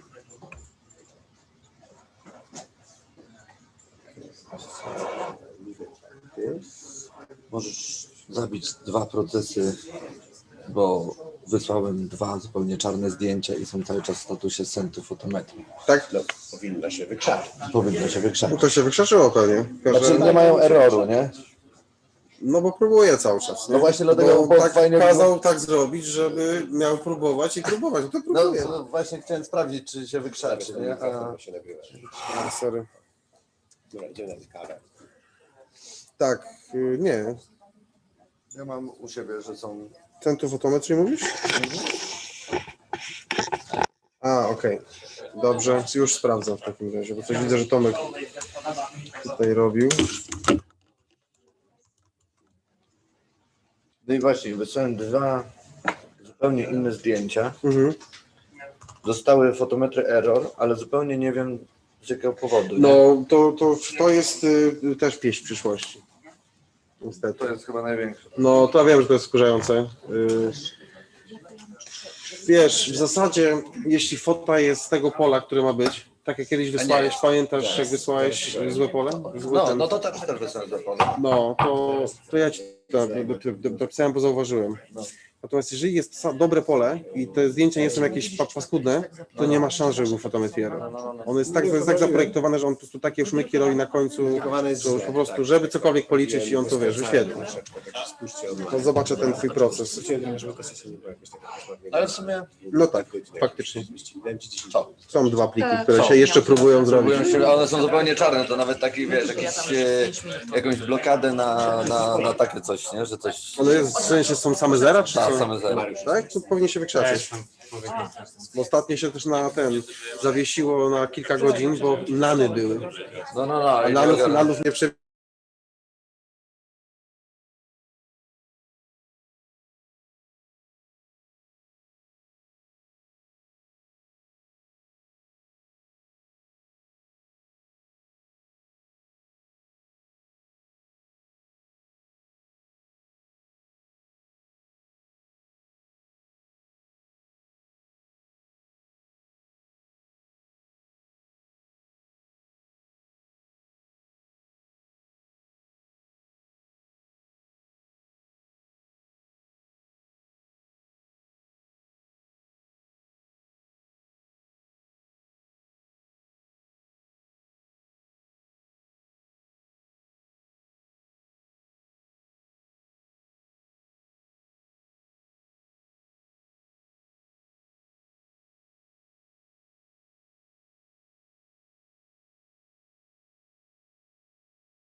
We are about to resume.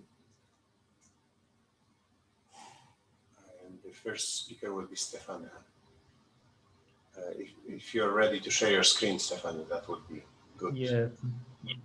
Let's switch on my camera, Lucas. You see me? I see you on the camera, but I don't see your slides yet.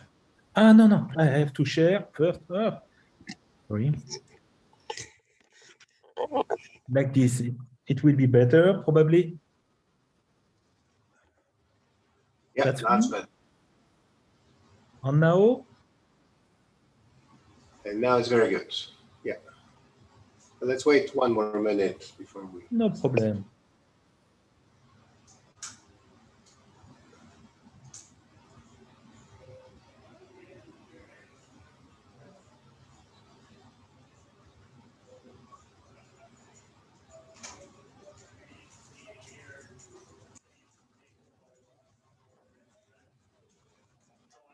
Nights in a row next weekend.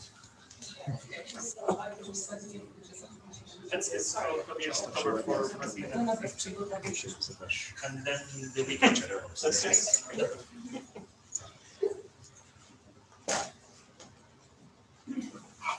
And that's it for me. Co Jaro pokazywał tej sympatycznej nowej bagakiem. Tam powtarzają się kilkanaście razy. Już nie znam tylko kilkanaście razy wszystkie. To jest taki stary. 65 tysięcy, a trzeba skasować założę jeszcze raz. Zupełnie skasować. Tak, robi taki bar kiedyś. Trzeba skasować i zrobić jeszcze raz. No dobra, to będzie do piątek, czy tam poniedziałek. Możesz teraz to skasować. Nie, bo muszą wygrzebywać sprawdzać, które oni wykorzystują. I to już będzie w papierze. No widzisz, no to jest. Ja. Tam widzisz w kamerce się pokaż, tylko nie pokazuje tyłka, tylko pokaż twarz. Stałek. So, bliżej. Hello, welcome to the first session today.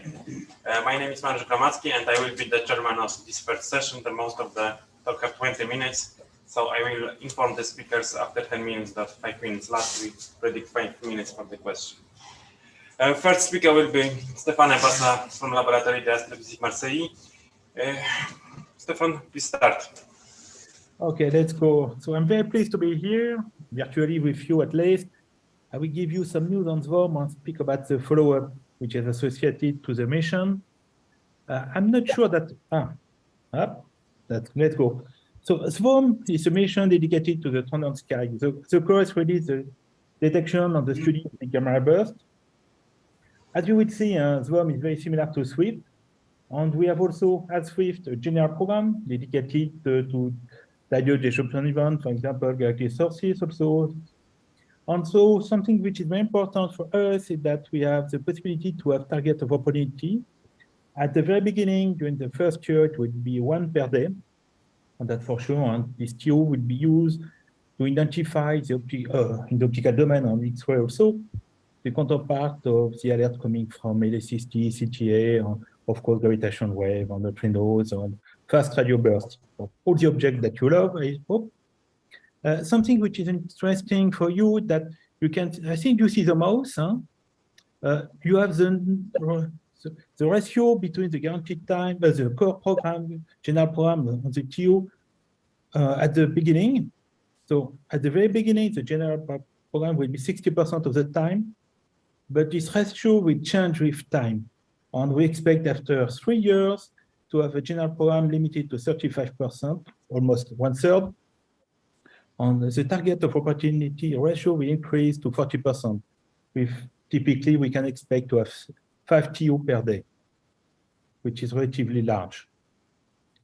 So SVOM is a Sino-French mission, and it has been, we have started, I think it was in 2005, almost 20 years ago.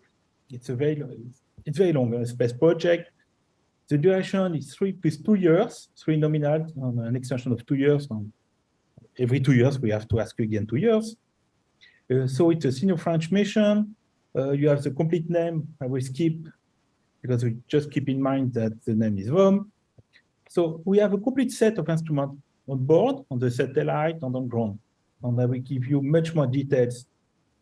This is really here the main difference with Swift, as you can see, you will see. So first, we have 2 large field of view instruments. We have Eclair, which is this one, which is developed by France, which is used to trigger on the gamma ray burst. Another large field of view is the GRM, the gamma ray burst monitor developed by China. And on board, we have 2 now field of view instruments.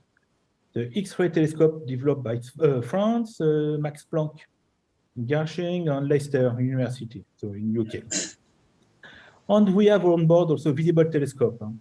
Here, this telescope operates in the visible domain. For Swift, it is mainly in UV. Something also very important is that we have a set of ground telescope, a wide field angle camera, and 2 what we call ground follow-up telescope. But I will give you much more detail in a few minutes. Our SVOM is working. The observation scenario is quite similar to the one on Swift. We have a general program we have to follow what we call B1 law. I can explain to you later why this name.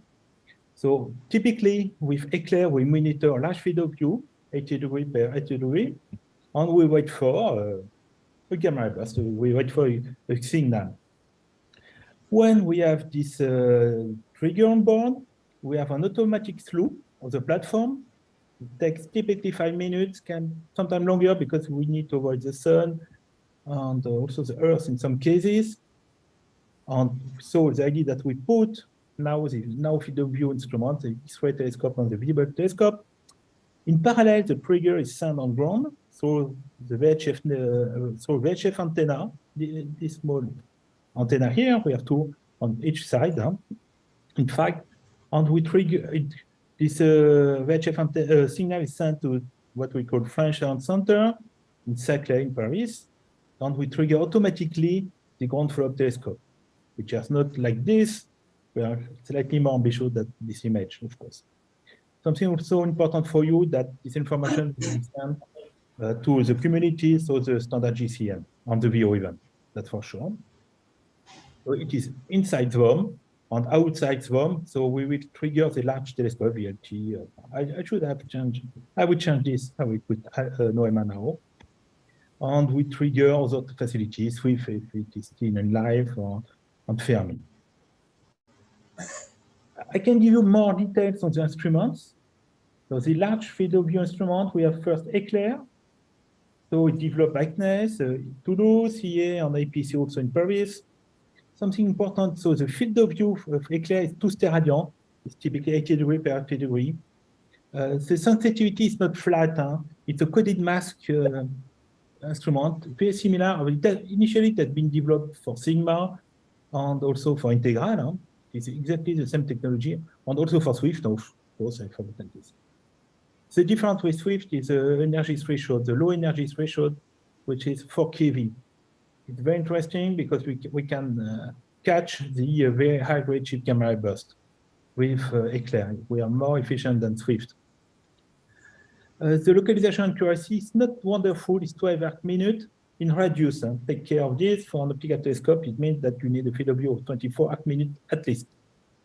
And the trigger rate is typically 65 gamma ray bursts per year. The other large field of view instrument is a GRM developed by an institute in Beijing. We have 3 gamma ray detectors. These are very useful to detect the E-peak. It's to measure the maximum energy of the spectrum in the gamma ray domain. So this energy range is going to 5 MeV, which is relatively nice.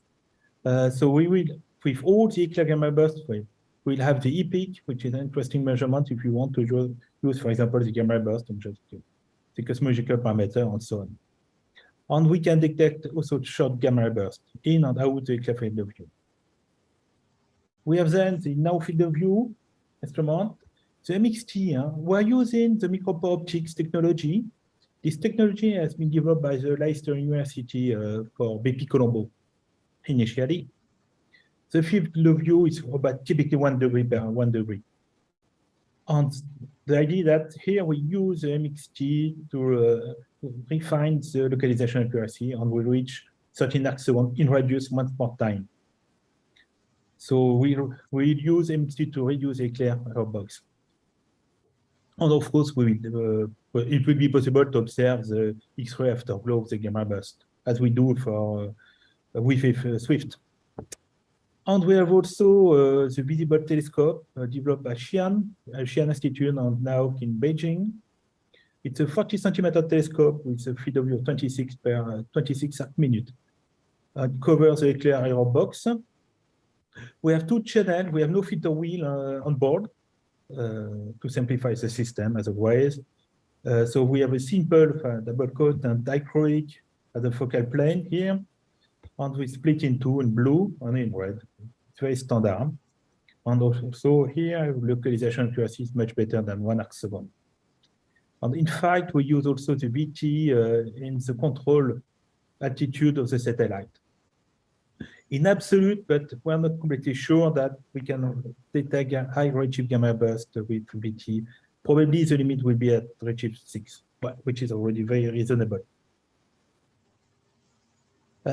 I'm very proud to show this, but because for me, I'm on the project since the beginning. So here on the left, you can see not the codification model instrument, but this is a flight model. You can see eclair, the real one, and the MXT here, the real one. So the instruments are finished. They are AGNs, in fact, presently, and we're on the process to send the instrument in China, which is not an easy it's quite difficult now for obvious reasons. And here on the right, you can see the mechanical and thermal model. It was just before the COVID lockdown, nightmares as you want. You can see also what is interesting here is that you see the real instrument. The full size, it is on the vibration pod. You can see the satellite on the payload, eclair, VT, GRM, and behind you can see the MXT. And here, this is the VHF antenna. It is used to test mechanically and thermally the satellite. We are also deploying a very ambitious SVOM alert. The alert system is almost fully operational now. It is based on system developed by for 82 many years ago. It's very simple. You put a VHF receiver on some key part of the Earth. It's not very expensive. I think it's 10 kilo from my memory. Each receiver. And so the satellite sends the VHF network signal. It is collected by someone on the Earth and sent again to the functional center in Paris. It guarantees a delay. Typically, it takes 30 seconds to send the signal from the satellite and to receive it at the functional center. You can notice that there is some hole here. So it means that if we have an alert here, when the satellite is here, the delay will be longer. But here, there is a hole because there is nothing. There is no Iceland. There is no possibility to put something here. That's life. We are entering something even more interesting for you. This is a set of instruments that we have developed, especially for SVOM on ground. We have first the ground wide field camera.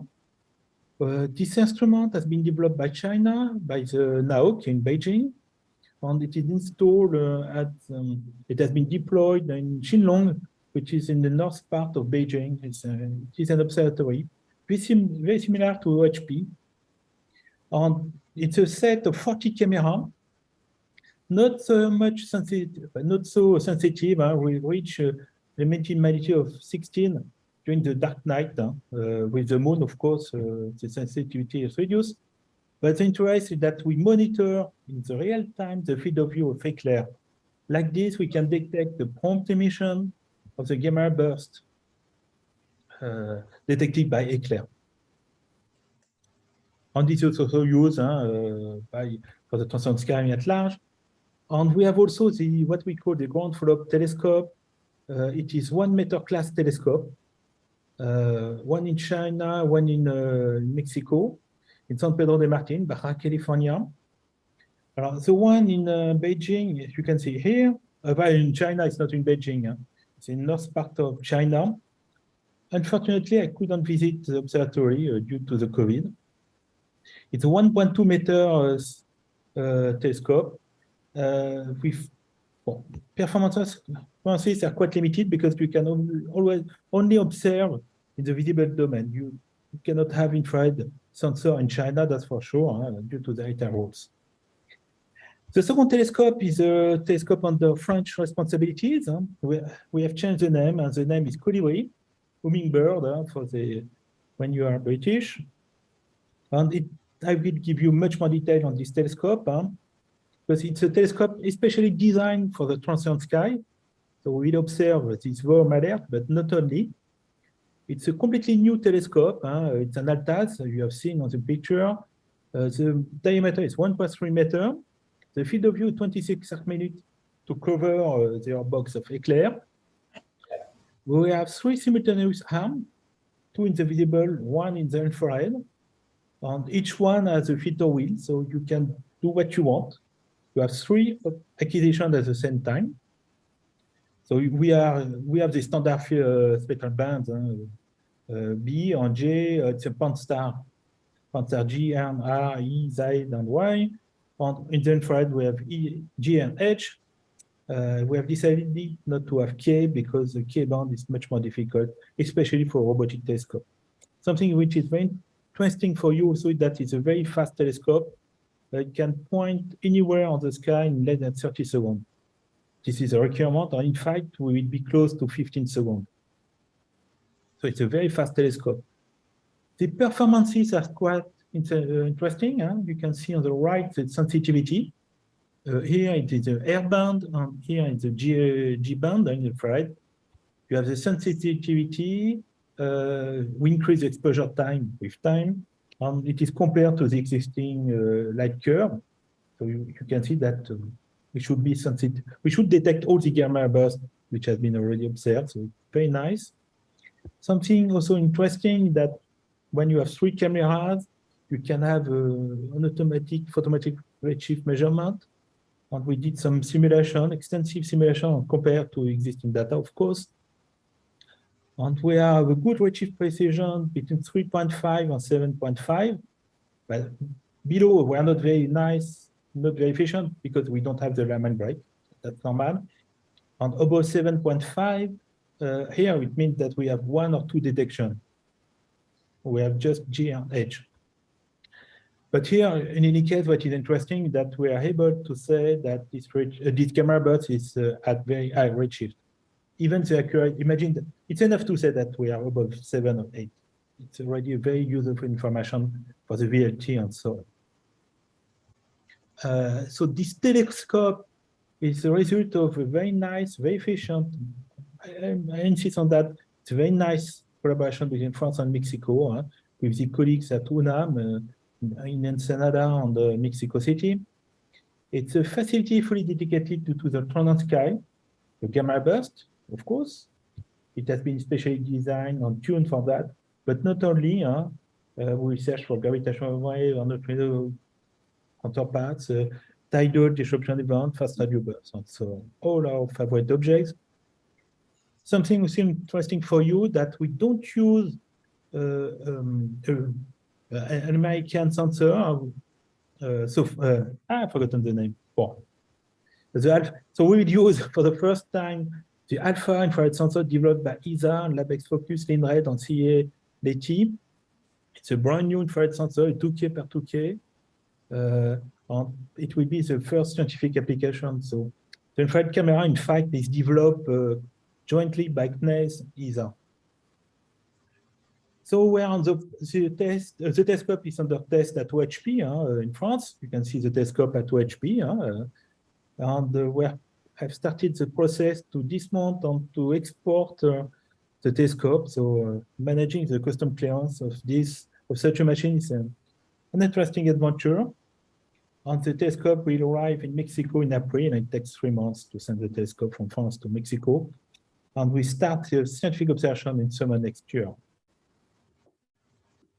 And of course, you will not be surprised to hear me saying that we need more and more telescopes. Huh? So we are working very hard to expand the sky coverage because it's an obvious priority since the very beginning. So we want to rely on scientific and technical teams that are well recognized in the field of transient sky. Huh? For us, it's a very efficient way to reinforce our scientific expertise. We want to associate large telescopes to complete the coverage. And also spectroscopy is a concern, as always. Probably we will install a low-resolution spectrum on the other side of Colibri. Huh? We have 2 Nasmith spots, but it's never enough. So we have already some agreement with the NOT in the Canary Islands, Tasmania Telescope, ACOGT. What I mean official partners mean that we have guaranteed time from this telescope on the counterpart of our side that we give an access to all the data. So they have the status of COI of SVOM. And we have also the associate partners. And so here it's more case-by-case agreement with SOX, Target, and so on. So the message I want to give to you today that everyone is welcome to join. And you can contact me directly because I'm in charge of this as a copy of the mission. So just to, in a nutshell, the launch of SVOM is approaching very seriously. It's no more a theoretical project, it becomes a real one. You can touch a SVOM now. The mission is composed of space instruments, but also of a very ambitious ground segment, as you have seen. For example, Colibri is not very cheap. It's an expensive project at the end. So for France, it's a major investment also. The French space instruments are now ready for shipping to China. We hope to do that in November this year. But you know the international context. We don't have a full control of the process. Colibri, the French follow-up telescope, is also ready to be sent to Mexico. So we start the dismounting in December, and we finalize the dismounting in January of next year. And then we have 3 months of transportation. And the launch is now officially scheduled for October 27.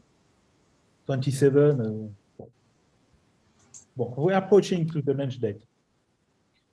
But something important that the mission still wish to improve its coverage of the sky. So if you're interested, so let me know. Everybody is welcome, of course. That's all for me. Thank you very much. We have a little time for question. Anybody would like to ask for something? So I have technical question. Mission will have the constant connection with the grant in case of some events and alerted the grant-based telescope. I'm right, but the data will be downloaded sporadically, yes? It's difficult for me to hear you. You speak about the data? Could you repeat, Łukasz? Mariusz, speak closer to the microphone. Okay, the question is that you will have the constant connection to the satellite from grant. Yes?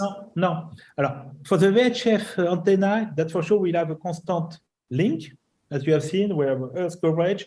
But after, for the data, we have some delay because we need to have what we call X-band. And the X-band is 2 or 3 times per day. So we would use the VHF antenna to download some preliminary data, the localization, some information on the gamma burst and so on. But the real data will be downloaded 2 or 3 times per day with the X-band. We don't have a permanent link. Okay, thanks. So there will be some kind of delay between that. Yeah, exactly. Yeah. Do we have any online question? No. Okay, so we have no more question. We go to the next speaker. It will be Klaas Wiersema from Lancaster University. Klaas, floor is yours.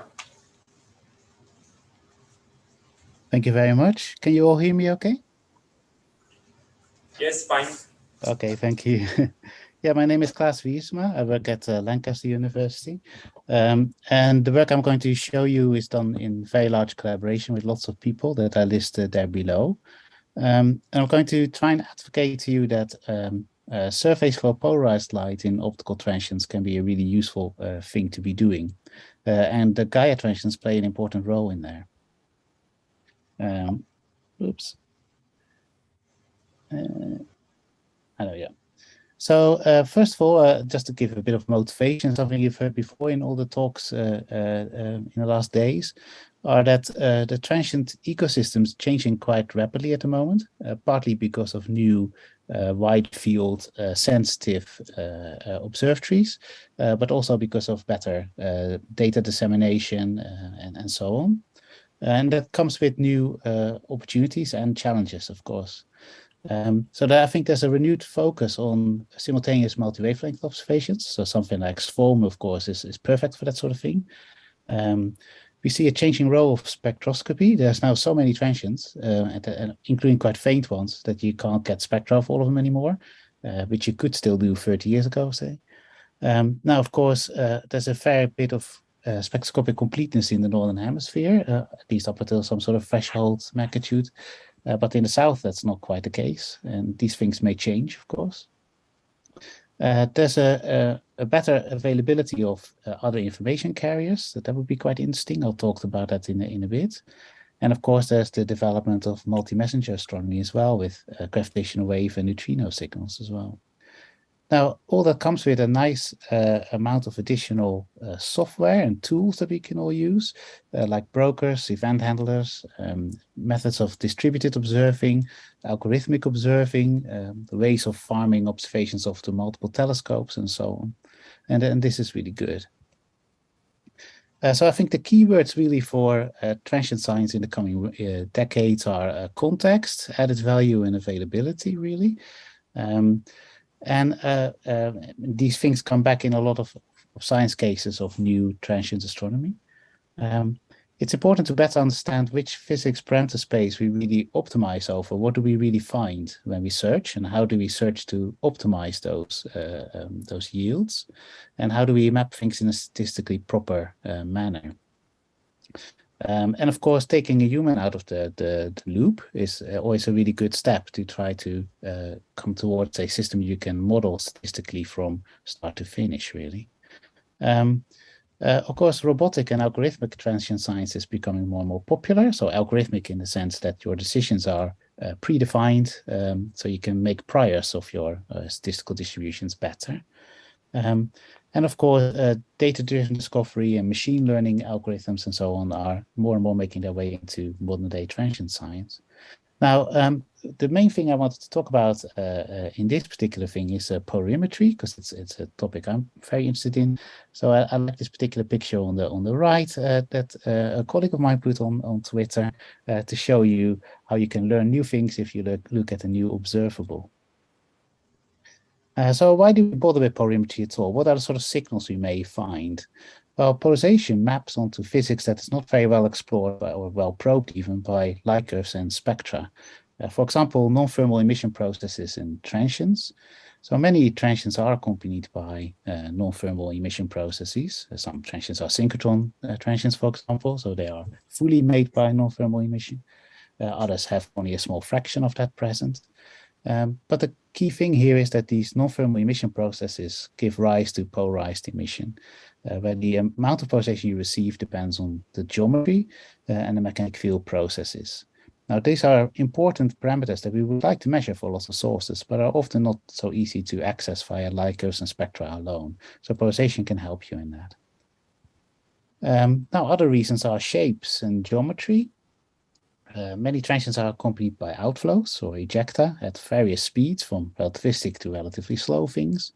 And polarization can then arise from electron scattering in the outflow, like Thomson scattering that we see in supernovae, or Compton scattering, like we may see in some GABs. And it's a tool that we often use to estimate the shapes and the change of shape of transients, like supernovae, kilonovae, tidal disruption events, and AGN.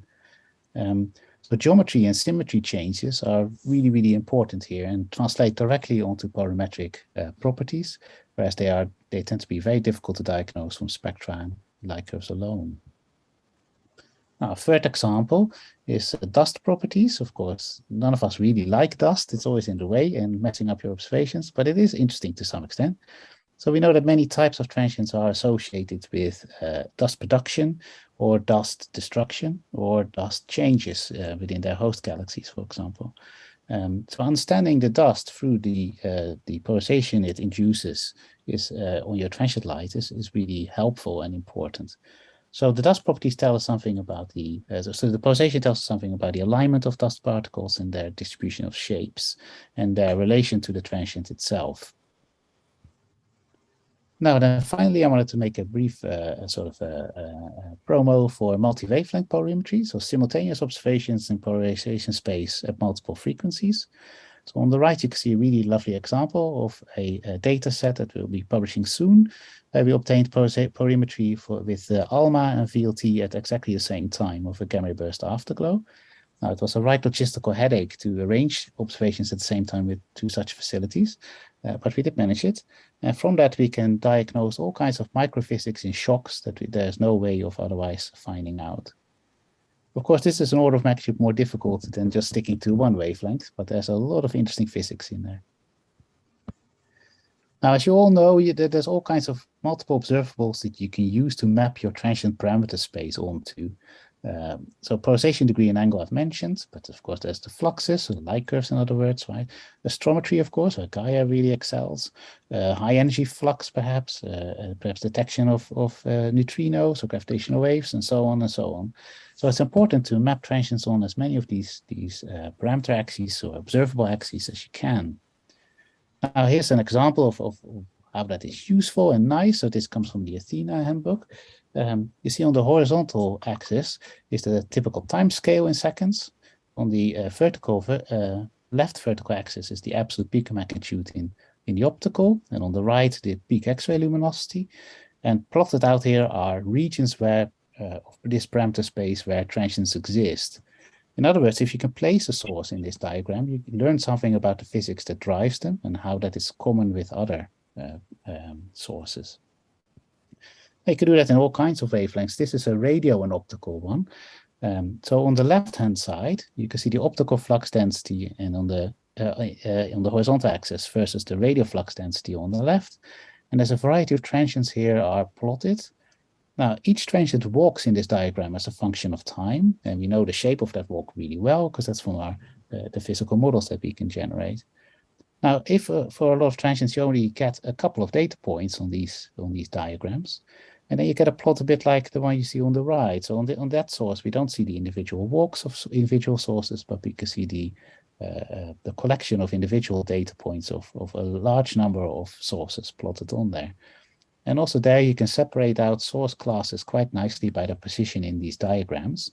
And you can plot lines of physics motivated parameter space onto these things to classify what is an exciting source and what is perhaps a source that you would not want to spend more observing time on. So this is quite fun.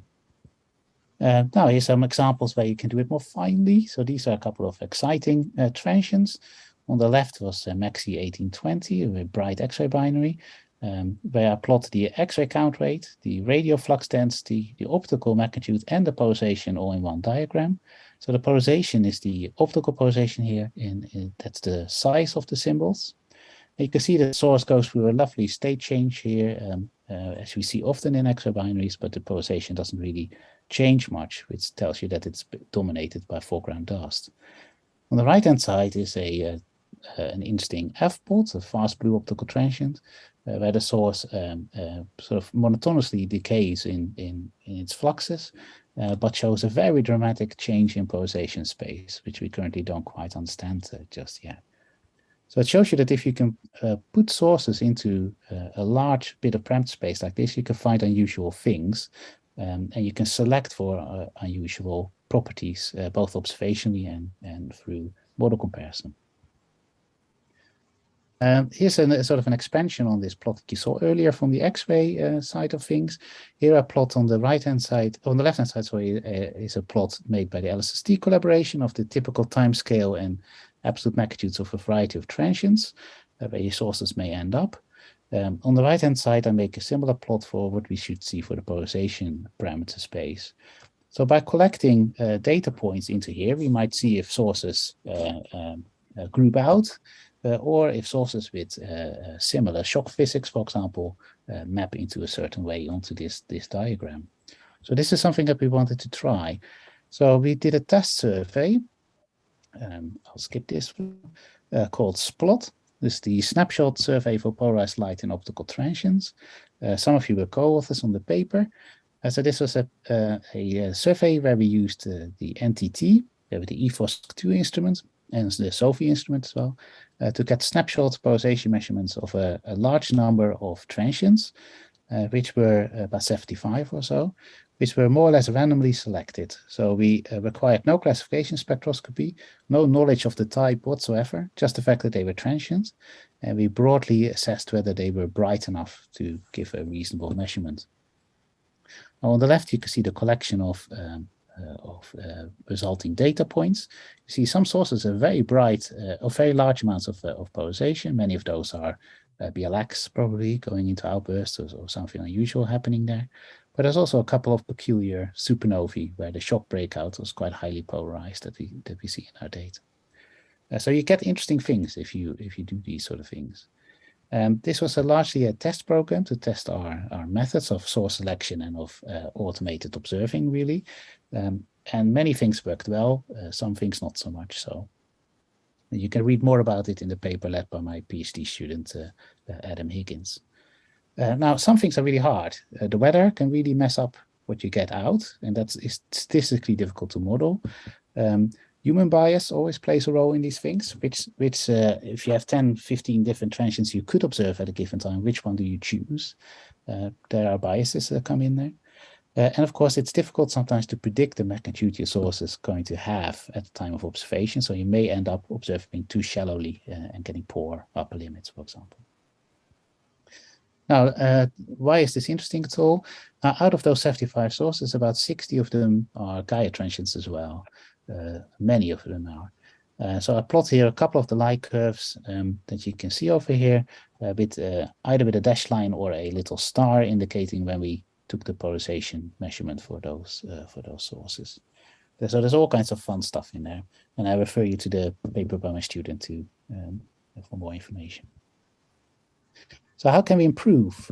Well, SPLOT was nice, and it showed us what worked and what doesn't work, but it's still a visitor mode operated instrument, which is not ideal for these sort of things. So we decided we wanted to go to a more robotic version of this called the RoboSplot, which we later morphed into a program called Pepper. So this is a step up in robotization, really, and in algorithmic operations. We also focused there on young transients. So we only wanted to take observations of sources that were less than about 2 or 3 days old, so 2 or 3 days since discovery, I should say. We also focused on ZTF to give us a really good pre-detection, pre-first detection limits and a well-sampled light curve space. So we used the MOBTOP polarimeter on the Liverpool telescope to do this. Now, the Liverpool telescope is a 2-meter robot. MOBTOP is a robotic polarimeter, so that's a really good combination. We used a set of Python scripts to submit observations into the queue in a semi-automated way, which worked quite well. And we got our transients from filters that are running on brokers, particularly Antares and Lesser, to give us good CTF alerts to plug in. We then use a TOM to sort of bring our data sets together and better understand what we are looking at, really. We use this also as a feed survey into big programs on the VLT. So if we see something unusual in our LT data, we can then trigger VLT to get spectropolarimetry or to get later time data and so on. So this worked fairly well. Of course, with a 2-meter telescope, you are limited in sensitivity to sources of brighter than about 18.5 or so magnitude to get a reasonable polarimetric measurement in a reasonable amount of time. which is not terribly well matched to the depth of CTF, which goes well past 20 or so. So this is always a consideration for the future. So where do we want to go next? So these test surveys have been quite good, and they worked rather well. So what could we do in the future? Now, one thing I would like to do is to do a large-scale survey on a telescope like the NRT, which is the New Robotic Telescope, which you can see a picture of on the top right. This is a 4-meter telescope robot that will be built on La Palma and will be perfectly suited for this sort of work. With its mirror size, it's suitable to transients down to magnitude 20, 20.5 or so. So that matches well onto the right cutoff in CTF and LSST, where you can probe both a big volume and get good contextual information at other wavelengths. Of course, brokers and TOMs have come on a lot, so there's better contextual capabilities that will help us to get more out of this. But it's still important to retain access to 4-meter and 8-meter class telescopes to get the detailed observations at later time. Now, I think I'll end there. Thank you very much.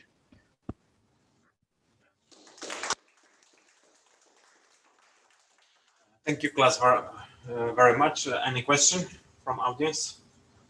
Yes, Staszek, please. Very nice talk. You said that Pepper works in a fully robotic way. Can it accept manually induced targets of opportunity? Yes, that's what we have been doing as well.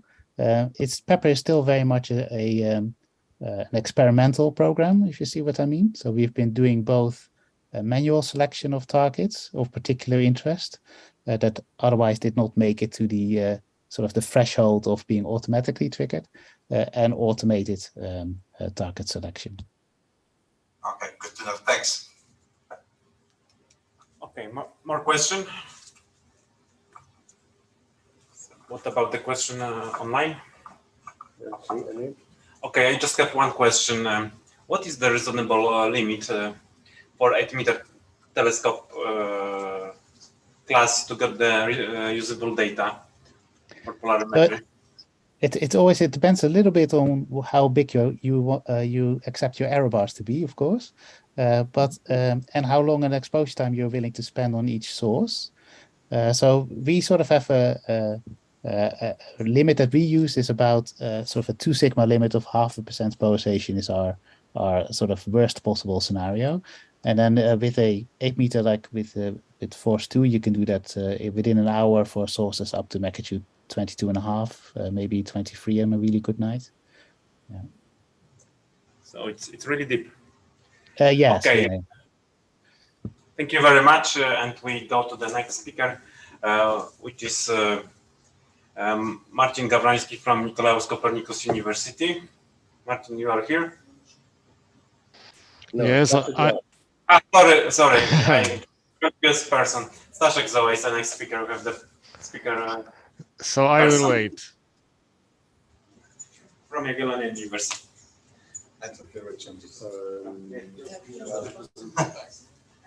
Hi everyone.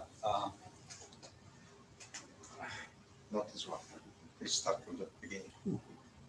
Sure. Okay. As you may notice, this is not the title we just submitted to the organizers. After listening to yesterday's talks, seeing so many people interested in quasars, I made one addition about quasars. How can I change? Yes, there you go. Press here. This one. Mm-hmm. Let's see. Yeah. Just once. Yeah. So the addition is the second one. Recently we almost published results from observations which were made with not robotic but manual telescopes. So first I will introduce the equipment that we use for this program and for the main point which I'm going to present, which is my pet target OJ287. We have at our disposal two telescopes which were manufactured by Zeiss. One is 50-centimeter telescope, which is in Krakow, and the other one is Sgr A 60-centimeter telescope. We don't know at this time what the future of this telescope will be, but we still use it. There was some enhancements made to both telescopes. So the Krakow telescope could be used as a manual telescope as it was intended for. But also, if you have just one target for a night, you can use it in a remote mode. It's fully operational in remote mode. The other one is you have to be on site to do observations. Both have CCD cameras and that data are gathered by the program which was developed by us. It's called BHTOM in Polish, and it runs in Linux operating system. Several sites use it, except for us, several sites use this program. Let me see. Oh, yeah.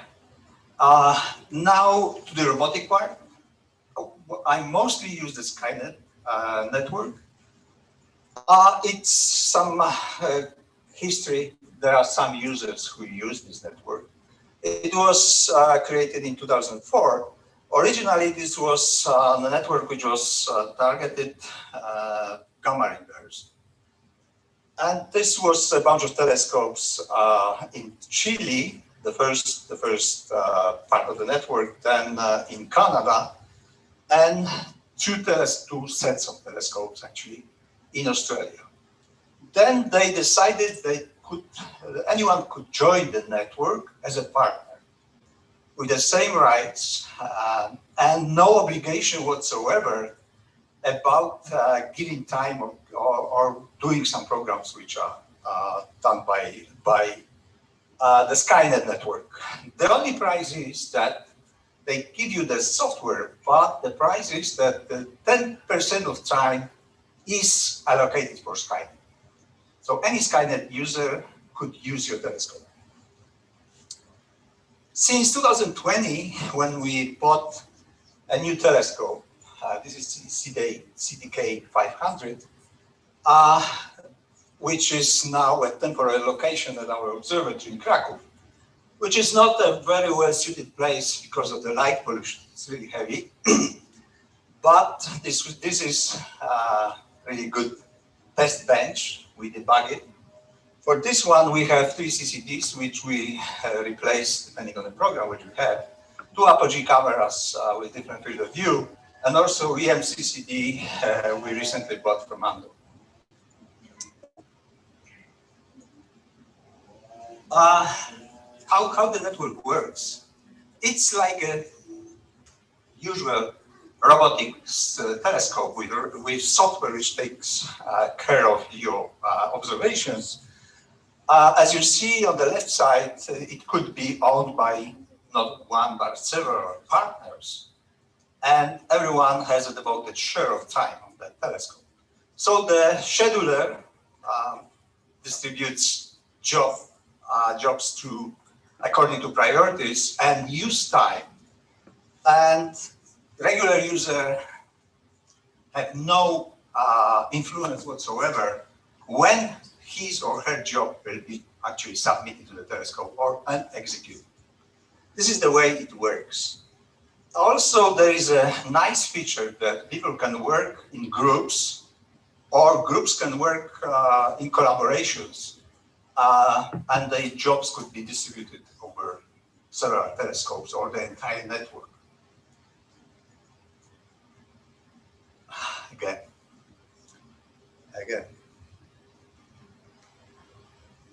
This is the usual screen a regular user would see. It goes first to the live network, checks the status, chooses the tab view observatory, and then submits a job. This is pretty easy. It was intended also for students, so there is no manual.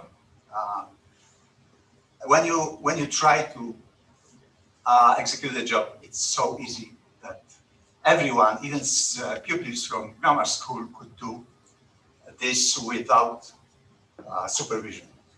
So this is the screenshot from yesterday. As you can see, Chile was clear, but soon after I went to bed, it got cloudy. Then the only telescope which was working was ours, the one with the yellow bar is our telescope, which was actually exposing some observations. This screen is never been seen by a regular observer. This is the screenshot of the data gathering computer. What you see here is the entire software. Since we have Skynet, the main server which communicates with other components is, of course, Terminator. Then we have Weatherman, which communicates with sensors, and all the programs which operate the hardware you have, like telescope, focuser, CCD. So it's Windows-based. This is the main drawback of this. Sometimes it hangs, so you have to, occasionally you have to take a look at the software, see if something didn't get stuck, and improve or restart the program. So in this way, not fully operational, but sometimes I let it go for weeks and no intervention is needed at all. Now this edition which I announced, 13 years ago we selected a sample of 13 quasi-stellar objects. These are all FR2 type radio galaxies. You can see the targets here. Actually, this is the maps which overlay optical and radio contours. They were chosen in such a way so they cover a high range of redshift, from very small one to more than 1.2. They have also different sizes, but they are all giants. That means the radio structure is bigger than 300 parsecs and reach almost 1.2 megaparsecs. So they are really huge structures. Also, they are chosen in such a way that the inclination, the angle at which we see the radio structure is high, from 45% to almost 90%. 90% means that we see the target in the sky plane. Then you need a lot of patience, 13 years, a lot of motivation of observers, reduction of data, and what we got is the light curves, which are on the left panels, which were analyzed with two methods, the structure function and PSD, both are frequently used for this kind of targets. The results are the following.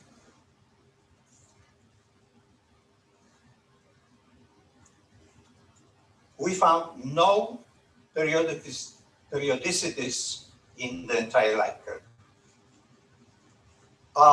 Both slopes from SF and PSD are the same. The only thing which is surprising, and we have no clue why this has happened, is the correlation which I show in the figure on the right.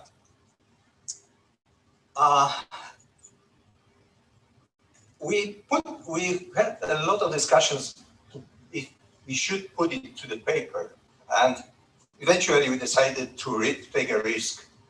Since we had no explanation, it's quite risky. The referee could say, well, this is a nonsense or whatever. And we put it.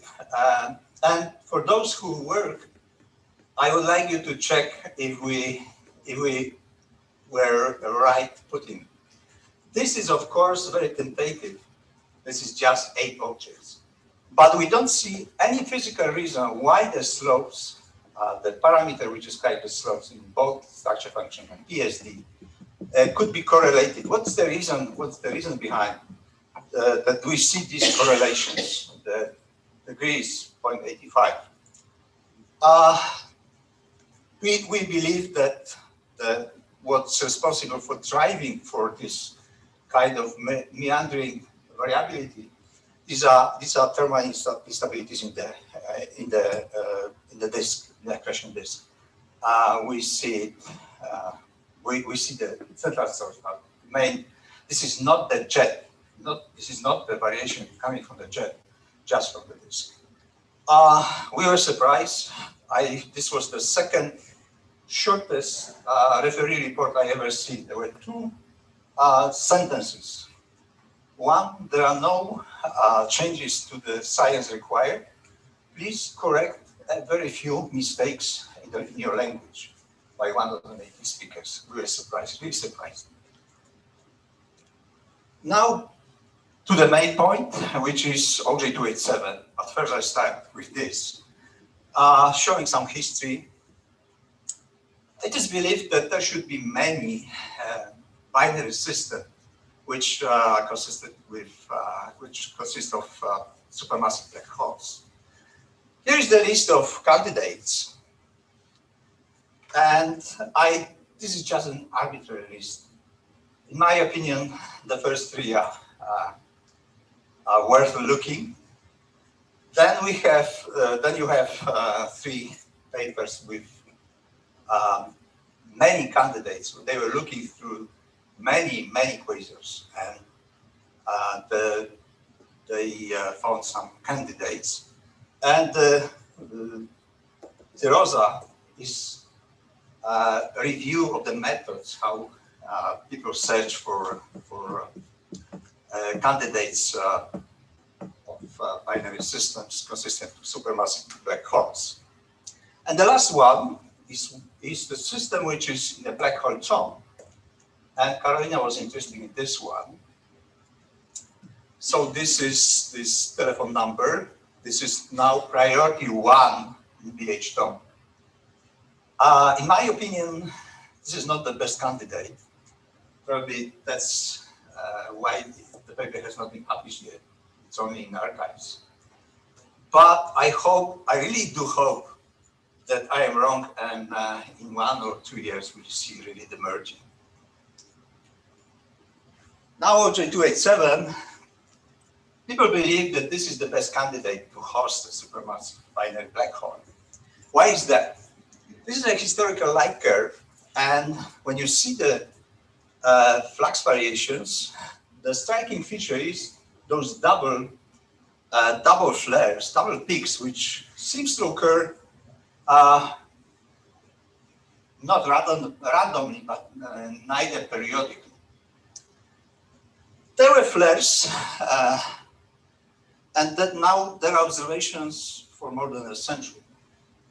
Of course, the oldest one are pretty scarce, but if you got good imagination, you can still recognize where they should be. And now it comes to the recent year, and it was supposed to happen during the vacation time. During the vacation time, this target is in conjunction with the sun, so you cannot observe it from this ground.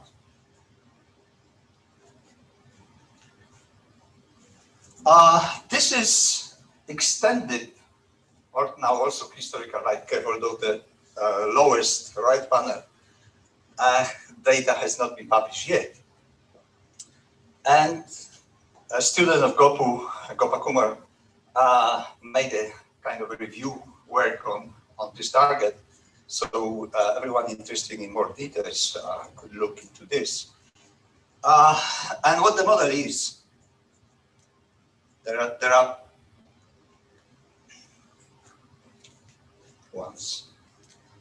several models. My favorite one is mathematically more elegant. So we have two supermassive black holes. One is really a monster, almost 20 billion solar masses. The other one, compared to this one, is a small one, only 150 million solar masses. And as you see in this very strong gravitational field, the orbit must precess. So every 12 years, or almost 12 years, but not exactly, the less massive black hole pierces the disk. And then what we see, we have those two bulges and see the thermal outburst. These are pretty easily recognized because the polarization is very low or zero, non-existent.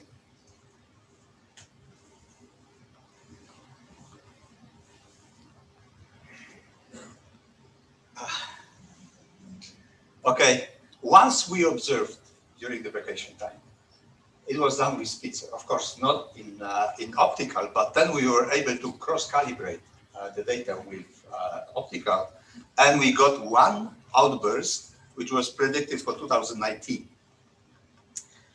In the meantime, those several outbursts provided parameters of the system and also the properties of the accretion disk. I almost done, but this is the main point which I want to make. This year, flare was supposed to be also during vacation time, but we got observations at the very end of August, very low. At the beginning of September, it was still in the low state. So what happens? The theoreticians recalculated the orbit. Oh gosh, yeah, now works. When you account for post-Newtonian corrections, account for the black hole spin, which was previously determined. This is about 0.4. And this account also for this geometry, the flare should be delayed. It's almost at the time when we have the conference. So now we are at the critical time for testing of this model. If it does not show up, there is no more free parameters in the model. If it comes, say, a few months later, that means that this model will not work. So it didn't show up. So now we should see how long time will be delayed. The predicted time is in a few days. And the last, transparency. This is the data which I took on Sunday. It's in the low state yet. So, so far, so good. And everyone who has possibility to make polarimetric observations, if the outburst shows up, please provide polarimetric observations so we can distinguish if this was not a regular jet flare, but really the thermal one. Only then we would be sure that this is really going according to the model. Okay, that's it. Thank you very much.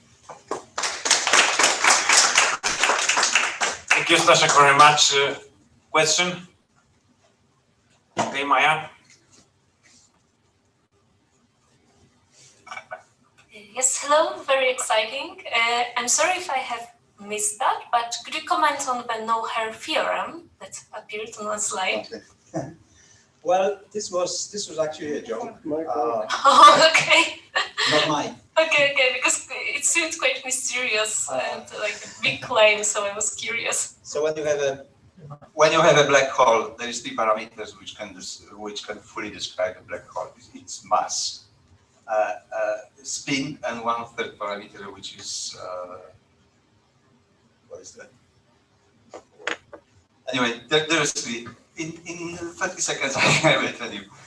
And when you have enough these timings, then you can say the joke was that there is only those parameters, those three parameters. If there would be more, the black holes would have hairs.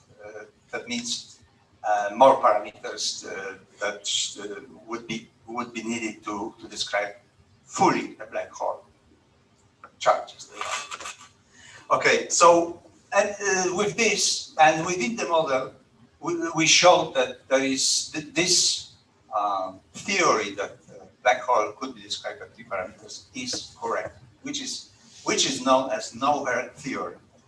Okay. I was curious about how is it shown in this work. So thank you very much for the answer. That's it. Thank you. You have a microphone. I have a question. Okay. May I? Sure. So yeah, thanks for this talk. There is a lot of data gathered during these 13 years of observations. And I'm pretty sure that we can deliver some data from Pivnica Observatory, I mean polarimetric ones. Do you need multi-band polarimetry or it's enough to have? Just a degree of polarization. Okay. Usually from the jet, the polarization can reach up to maybe up to 50%. And during one outburst, the brightness went up to 16 millijohns and polarization dropped to less than 1%. This was the proof that this is Bremsal, not radiation from the jet. It should be usually it's highly polarized. There are some special cases, but usually this is the explanation. And another one, if I may, short question. Do you have any idea what could it be if not supermassive black hole binary? I mean OJ2 or 87. In all cases, this must be a binary. But the occurrence of flares will be explained by something else, like precession of the jet. There is some model. There is a model by Silke, which was published. Which was published 2 years ago or 3 years ago. I talked to her during the Vienna meeting, so it was 2018. Yeah, so early 2018 or 17. And there are some other models as well. None of them could predict the flares behaving in time in such an organized way. All the processes which work in the jet are chaotic. But if this regular behavior is broken, then we're left with something which works in the jet or precession of the jet. But there is no other way but to explain with a binary. Not with this model. You see the jumps in brightness when there is black hole impact on the disk, on the accretion disk. Actually, there is some delay. This is also a 3 parameter. We see after some time, the bubble must become optically thin to see the photons. Okay, first question from Karol. No, okay. Do you have any question from Zoom? No. Okay. Thank you, Staszek, very much again. So this is time for Marcin now, and Marcin Gawroński from Nicolaus Copernicus University. Floor is yours. Hello, can you hear me? Can you see me? Yeah, we hear you very well. Okay, great. So I'll share my screen. Desktop. Okay. Is it fine now? Because I don't see how it looks like in Zoom. Oh, come on. It'd be good if you expand to the... Okay, now it should be better. Maybe at the beginning, just one comment about the talk Staszek just gave us. You should observe also changes in the polarimetric angle in the optical part of continuum when you're thinking about radioactivity. So polarimetric observation will be very useful if you want to study the physics of radio jets in that blazar with the probably supermassive binary black hole. Okay. Hi all. First of all, I'm a radio astronomer. I'm doing radio science almost all my life. and I will try to I try to make my talk so short that we could have some kind of discussion after my talk, because I will do hope that we can discuss some things to try to think about it, how we should do or how we could do things in better approach to study some kind of very interesting radio sources or in general AGNs. But on the beginning, I divided my talk into two parts. In the first part, I will do a short summary about the type of radio sources or type of objects that are transit in optical part and the radio part, that you could do common observation in both domain. At the end, I will present this one very special case of objects that may be very, I mean, the studies of these objects may be very fruitful at the end, okay? So first I just do a short summary of, oh, can you see my mouse? Yes, we can. Great. I will go now through the time scales of variability from long scales from years, weeks down to hours or minutes, moving through the different kinds of objects. First things, it's most common when you think about variability in radio bands.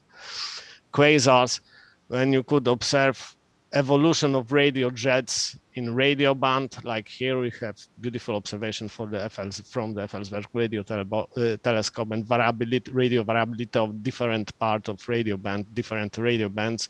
And here you can see variability of the same objects in optical part, multi-band variability, of course. And here is the example of one of well-known quasars when the superluminous motion was also discovered, that you can see clearly the evolution of radio jet, and these things are connected directly with this kind of evolution in radio jets in sources. Of course, you can also observe variability when the AGNs when the quasars are no radioactive, and you can see the changes in the accretion disk there. Next, here we are talking about timescales, weeks to years. But also there are known radio sources when you can detect the variability on timescales, even minutes. Next type, TDEs, tidal disruption events, when you can observe the tidal disruption of a star by the supermassive black hole, and the transient accretion disk is formed, and also transient jets, short-lived jets are also created, and both things could be, you can observe both phenomena on the optical part and the radio part in timescales of the days or years. Of course, something very fresh, something very interesting nowadays, kilonovae, when things connected with gravitational waves, when we have a merger of binary neutron star, binary pulsar. And the optical part, you can see just expanding envelope of the merger, and the relative, in the case of radio bands, you can see evolution of the radio jet that is created during the merger. And soon we hope that, let's say, with the beginning of next year, the next run of LIGO is going to should be started. So we hope that many more sources of this kind will be found. Okay. Supernovae is something very well known, that in the case of optical part, of course, you are observing, people are observing the expanding photosphere of the star during the explosion. In the case of radio bands, we are observing something very similar, but we observe expanding shock after the initial explosion. And you can easily see here on the radio maps the beautiful example of the evolution of this expanding supernova remnant in the case of very well-known supernova in the M81. Next type is novae, also subject very well known in the case of optical part of, let's say, astronomy. You can observe also novae stars in the using radio telescope, but here something very similar to the supernovae. In the case of radio, you clearly can observe the expanding envelopes after the thermonuclear runaway on the surface of the dwarf. And here are examples, two well-known examples of radio observation. This is the recurrent nova Arezzo Pucci. And this object is very well known, very well observed, very well known, very well studied. And recently, last year during the summer, also this source exploded. And you can see, for example, here comparison of the optical light curve of two well-known radio novae, in blue Arezzo Pucci, in magenta this nova from Cygnus. And here is the radio curve of this V407 Cygni, observed by different radio telescope and different interferometers. And for example, you can observe the total energy outcome, total energy budget of the expanding shell in the case of this nova. Something also very fresh, let's say, what was rather unexpected, that cataclysmic variable systems are also able to produce radio jet. It was a little bit surprise, and we know a few objects like that which could be radioactive, but probably it's a rather common thing. But here there is no much. People just don't observe the sources using interferometers, radio interferometers, because of this needed sensitivity. You can use mostly only radio interferometers to observe cataclysmic variable systems. And here's an example of well-known object, SS Cygni.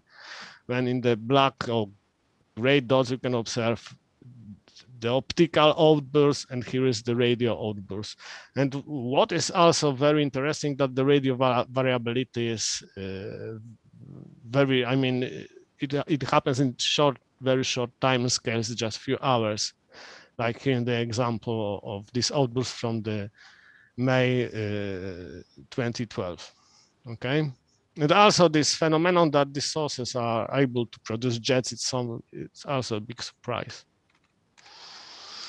And at the end, something very popular in the local volume, in the solar neighborhood, red dwarfs. It is well known that these sources, especially in the case of young red dwarfs, that the magnetic fields on the surface of these objects are very strong, and due to magnetic reconnections, you can observe flares in the radio bands or flares in the optical bands. Rather well-studied phenomenon in the case of optical observations. Also studied well phenomenon in the case of radio observations, but at the time scales of minutes. What is going on in the case of shorter time scales, seconds or even less, it's still an unknown area, and probably it's very worthwhile invest observing time and try to explore that subject in the case of red dwarfs. Because, for example, when we are thinking about exoplanet, extrasolar planets around, we know that planets around red dwarfs are very popular, so something connected to the space weather, to the habitability of planets around these very small dim stars, always will be usable to study. And here is start of, let's say, main part of my talk. It's thing that I would like to discuss later and try to just direct your attention here. Here's a well-known picture of the global, let's say, model of AGN, active galactic nuclei. And I will not discuss about details here, but from my point of view, what is the most interesting thing is that some of these objects are able to produce radio jets. And we know that it's not very common.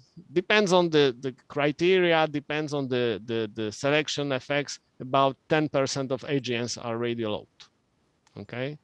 And there is a big discussion, what is the difference between these 10% of sources and the rest of the population? And the reason for this dichotomy is really a big problem for nowadays that for the people who are trying to understand the AGN physics. And there are a few ideas what it could be. The difference in the supermassive black hole spin, for example, different types of accretion disk, advection dominator for Shakura-Sunyaev, we don't know, different accretion ratio, that in the case, in terms of Eddington luminosity, that in the case that the accretion is too large, the very dense energetic, for example, very dense, very energetic photon field just could kill the radio jets. And maybe the less popular answer is that it may be connected to the supermassive black hole, to the mass of supermassive black hole, but it's rather just I left it because of the history of study in the case of AGNs. And what is very interesting, if you try to understand why some sources are very radio loud and why some sources are radio quiet, first we start from something called the life cycle of radio sources. We believe that every source starts its evolution of compact, very compact object, and the source is expanding with the time. And the sources starts as GPS sources, also called GPS sources, gigahertz peak spectrum on compact deep spectrum sources. Spectrum in terms of radio observation of radio bands, and here we have two examples of young radio sources. Here on x-axis the frequency in gigahertz, so you can see a peak of radio spectra at the level of few gigahertz. So that's why we call these sources gigahertz peak spectrum. And of course, with the evolution, the maximum is moving towards lower frequencies. So from the GPS sources evolve to CSS sources, and next we believe that these CSS sources evolve to large scale, high luminosity radio galaxies. Already mentioned the FR2, Fanarov-Rayleigh 1 or Fanarov-Rayleigh 2 types. Okay, so assume every radio galaxy starts its evolution as a very compact object. And here you can see probably lines of evolution, the linear size, the radio luminosity, and there's another division, high excitation, low excitation galaxies, but I will not talk about it here. But on the contrary, what we observe in the case of the most powerful radio sources, when we move towards the lower luminosity, it suddenly appears that GPS CSS sources are much common. And for example, in the low luminosity range, in the terms of AGNs, of course, low luminosity, GPS CSS population is much larger and starts to dominate the whole population of radio sources. How to explain that? The simple explanation is that some sources are just short-lived objects, and there is no time for them to evolve into large-scale radio galaxies. It is the most common answer, the most accepted solution for the problem that we have. We observe a huge number of GPS and CSS sources. And here, short-term phenomenon, and during the life, AGNs may undergo a large number of such short phases between radio loud and radio quiet phases of evolution. And we really do observe such objects when we can easily track the different phases of activity. Here you can see the giant radio galaxy with this telephone number, and there it's the same picture but in color in the isofolds. On the most outside of the source, you can see the structure with the previous activity, and here inside you can see the structure of new activity phase, new radio low activity phase in the case of this radio galaxy. So it's nothing very suspicious. We do observe sources really with a number of radio activities. And there are, of course, other explanations why we observe such huge number of sources in the case of low luminosity objects, probably different fueling mechanism, that, and also accepted that some sources are frustrated because of the very dense interstellar matter in the environment of the core of the active galactic nuclei. And there is one thing that I should mention and stress, that it's very easy to do optical follow-up, or it's very easy to monitor, in the case of optical observation, the large area of field on the sky. In the case of radio observation, it's a rather painful thing to do a observation with high cadence of data acquisition, okay? So we did, I mean, DLA did 12, 20 years ago, a huge survey called FIRST. And the data, which were collected during almost 20 years to create a huge map of radio sky. And people decided to repeat this project just for smaller area. And the second approach is called VLAS. And you can see that there is more than 20 years of difference. So people started to think, what if there are sources which are not detected during the first, let's say, observing run, and the sources suddenly appeared during the second observing run? But you should look at the time scales, tens of years, not days, nor weeks, nor months, tens of years. And they found the number of sources. And here's the first sources which were published by Moulet, that these sources are undetected or barely detected on the case of first images, but in the case of VLAS images, the detection is very clear, okay? And what is more important, that you can see here a variability, large-scale variability, but not at timescales of days of months.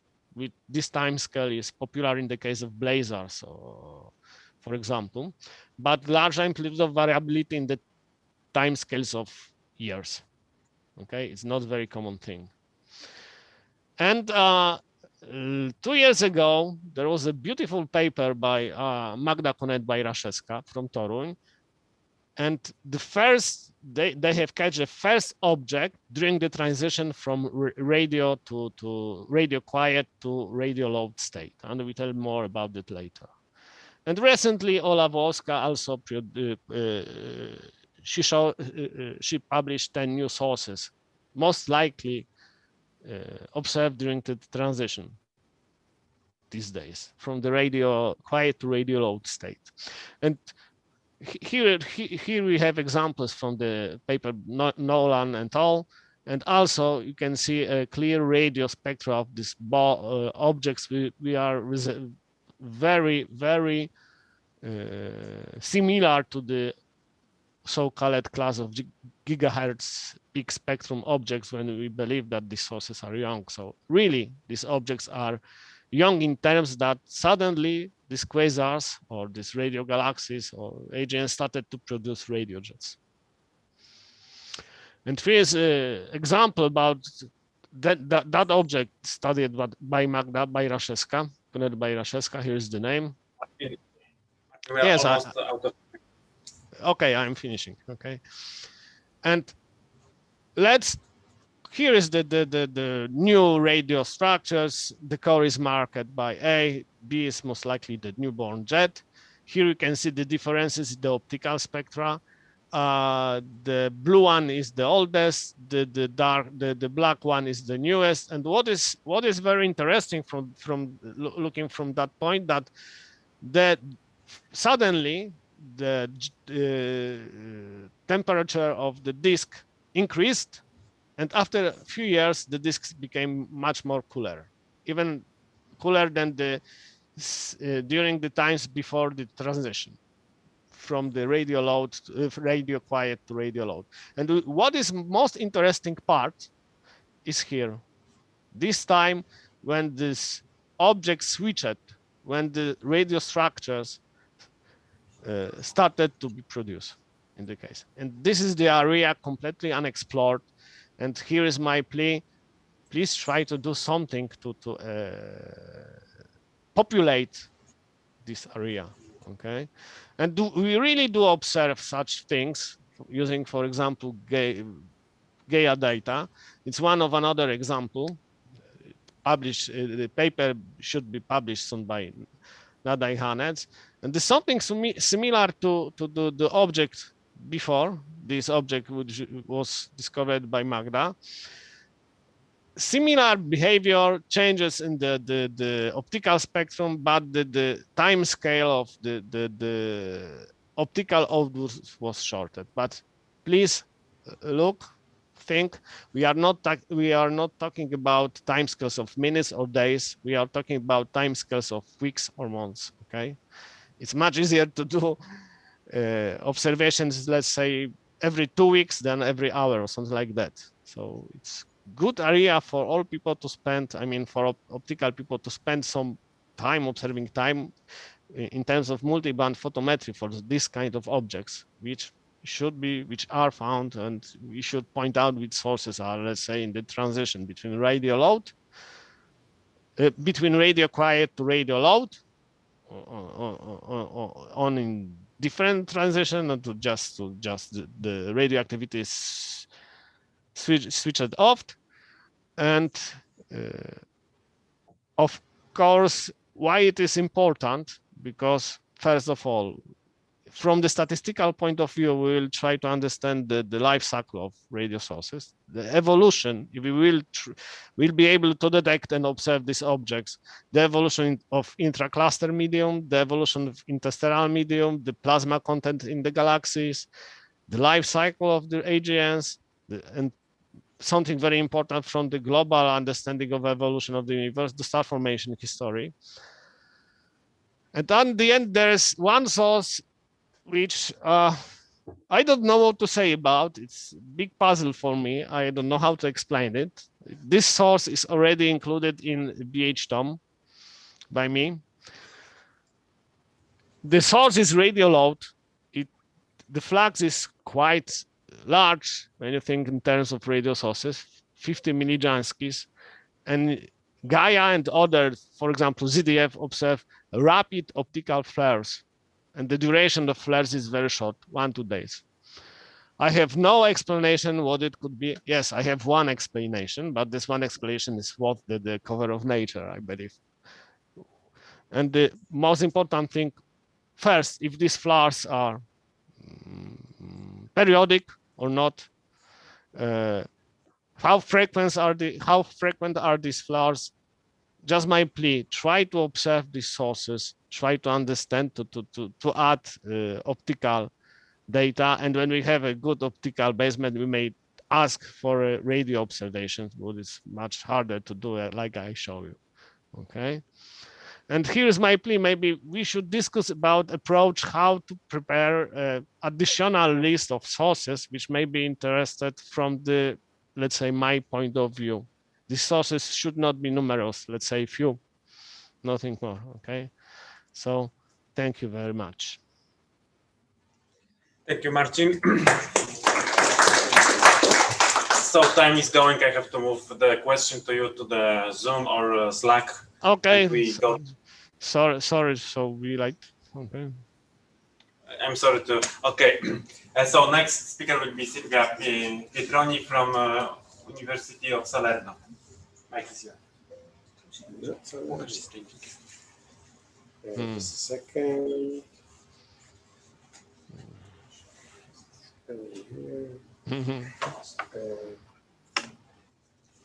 Good morning, anyone?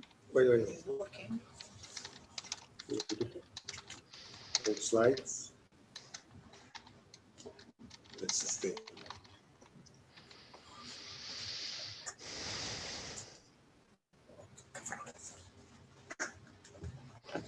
Just a second, I have to mute the previous speaker because it's still with us?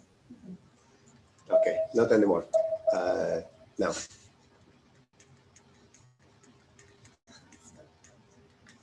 Doesn't go back. Okay, it's working. Hello, good morning, everyone. I'm Silvia Pietroni, and last year of PhD, expecting thesis defenses. The microphone is not working. Let's try with this one. It's on.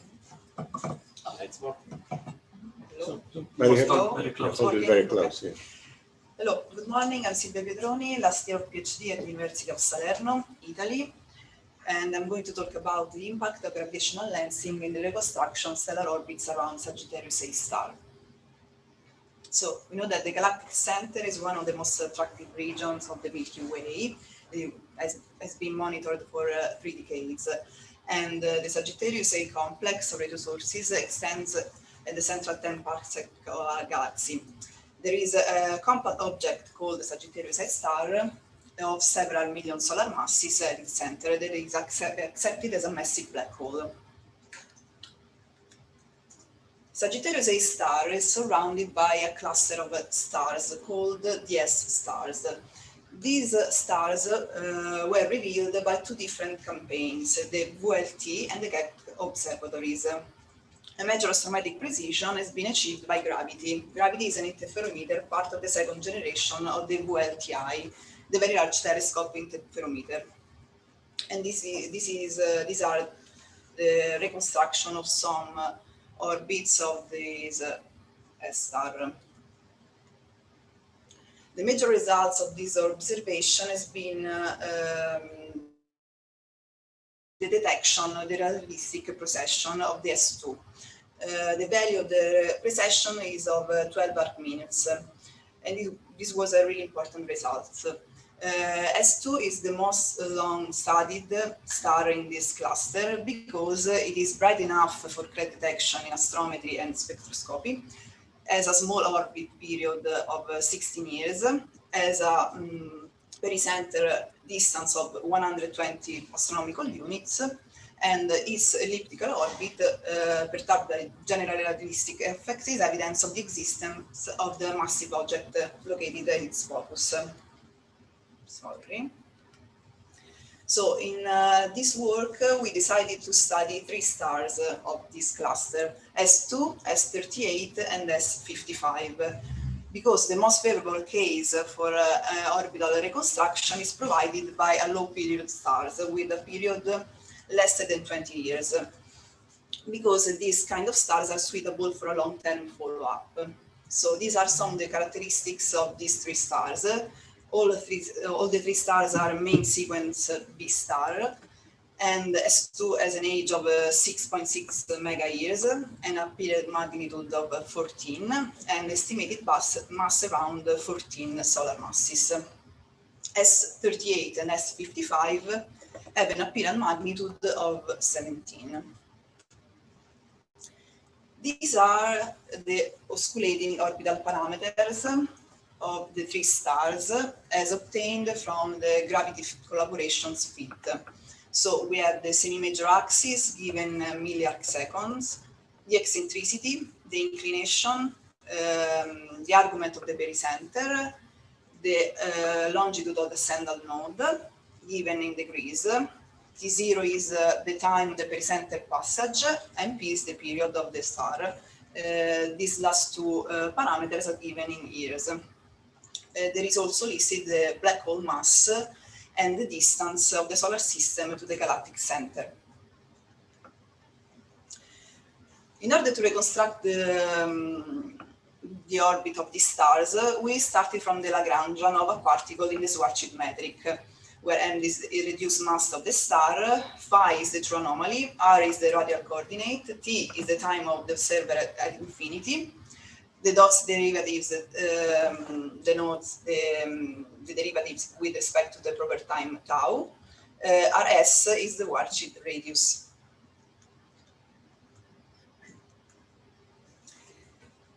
These are the equation of motion expressed as a function of the energy of the angular momentum per unit mass. Equation 4 is the velocity. We have two solutions because the negative solution is for the particle that is approaching the black hole, and the positive solution is for the particle that is moving away from the black hole.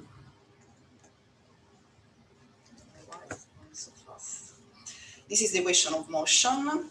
We solved the equation 7 for R as a function of the proper time. As initial condition, we consider the last pericenter passage and null velocity. Then we solve equation 2 and equation 3 in order to get the true anomaly and the time of the observer. Then we invert the last two solutions in order to find the position and the true anomaly as a function of the time of the observer.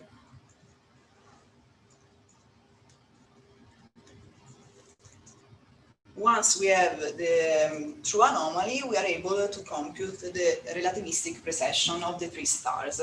For S2, we get a value of 12.17 arc minutes in agreement with gravity results.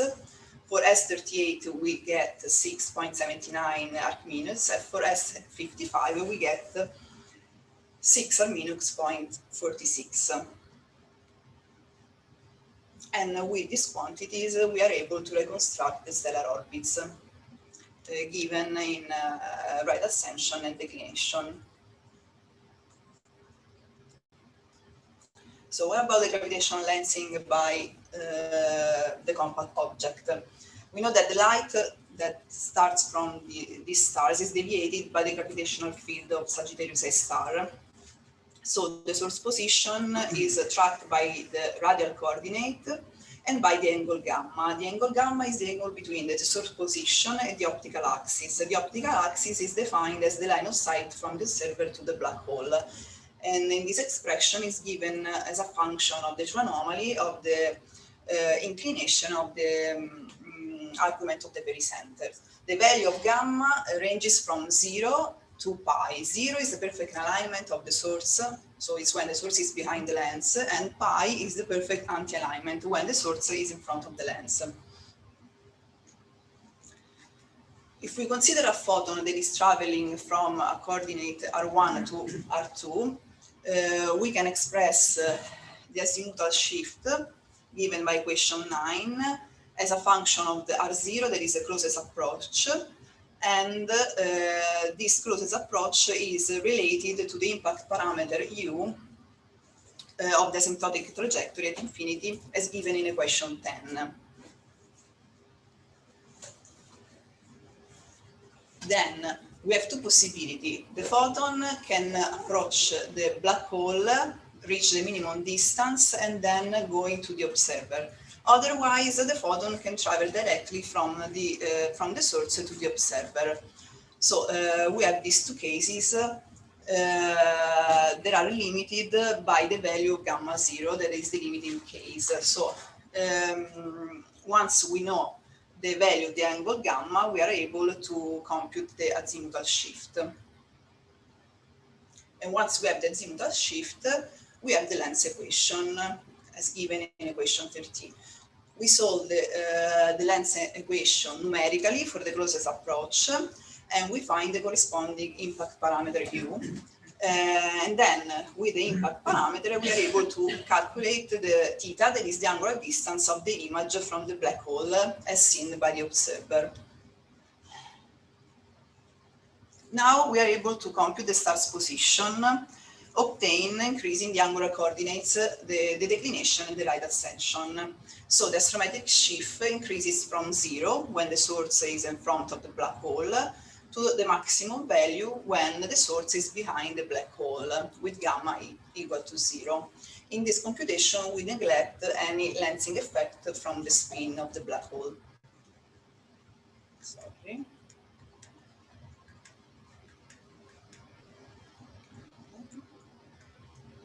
Okay.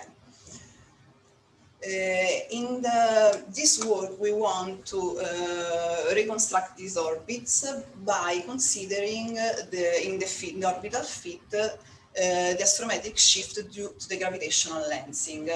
So in order to quantify the systematic error, we created a simulated observation of these stars along their orbits, including the astrometric shift due to the lensing. So we create a sort of data set of data point generated with the position of the star at certain times. Then we list these data points without lensing and the data points including the gravitational lensing. Then we perform the Gauss-Newton algorithm in order to find out the astrometric shift in this way. So we start from the vector eta, denotes the 7 orbital elements. Then we call delta the shift of the parameters.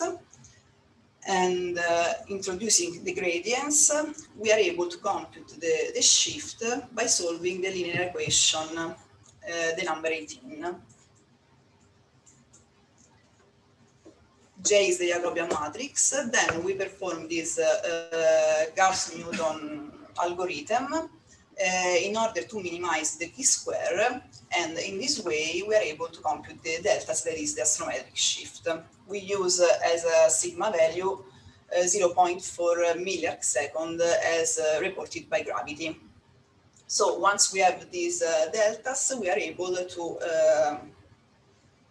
show some results for the 3 stars. So we have the in the first law on the left there is the gamma angle, on the right there is the position of the star as a function of time.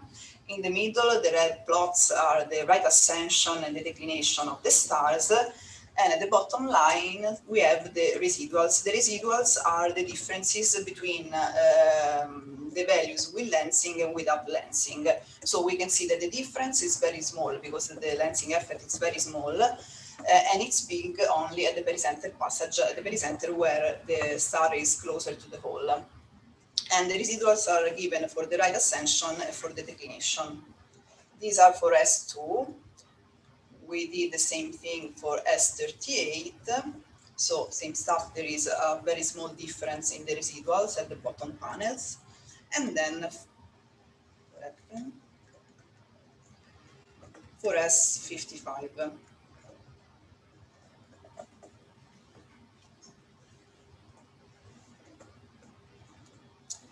And these are the results. So the astrometric shifts, as given in the table below, is very small and is 1 order of magnitude smaller than the statistical uncertainty of gravity. And this is due to the fact that for all the 3 stars, the alignment angle gamma remains very far from the perfect alignment. And these are the values of gamma for the 3 stars as we've seen in the previous plots. And these are the results of the deltas for each parameter. So, as I said before, for S2, the most of parameters, the shift is just 1 order of magnitude below the current uncertainty. And by adding new observation in the future, it will be possible to let astrometric shift emerge and be detected. So for S38 and S55, the situation is less favorable for the lensing detection because the orbits are closer to face-on inclination, and the pericenter is farther with respect to the one of S2. So the most affected parameter is the semi-major axis in any case. At the end, we repeated all the analyses for S2 by varying the 2 most affected parameters. There are the semi-major axis and the orbital inclination. So we consider an hypothetical star with a reduced semi-major axis by varying the inclination from 90 degrees, there is an edge on orbit, to the real value of the inclination of S2. So we start from the original semi-major axis and we go down in steps of 10 to the minus 0 to 0.25, and we reach a value of 388 Schwarzschild radius, and the smallest value of this hypothetical star is far from the tidal radius. And we repeat this analysis. So with a fixed... 2 minutes. How much? 2 minutes. Okay. So it's finished. So this is the analysis with a fixed original inclination of S2 by varying the semi-major axis. So we can see we start from the original value of the semi-axis, and at the bottom right we have the star closer to the hole. So we can see the green line is the orbit with the lensing, and the red line, they are almost overlapped, is the orbit without lensing. Then we repeat the analysis with a fixed reduced semi-major axis by varying the inclination angle in steps of 5 degrees. And these are the results for this simulation. So we are able to see for nearly edge-on orbits, there is the typical circular shape due to the lensing as we approach the black hole. These are the results of the deltas, so the variation of the astrometric shift as we start from the original value of the semi-major axis going to the closest value that we chose in this analysis. So we can see the top, the first two panels, we can see the deltas for the semi-major axis and the deltas for the eccentricities, which are the most affected parameters, and also the period in the last panel. And we show also the chi-square, the variation of the chi-square. We can see that the chi-square increases very slowly as we go closer to the hole. So these are the conclusions. The astrometric shift caused by gravitational lensing is prominent when the star has a most favorable alignment behind the black hole. And for edge-on orbits, the shift in parameters may increase of an order of magnitude. The effect is more pronounced for stars orbiting closer to the black hole. And this work was submitted to JCAP, and the preprint is under review. Thank you.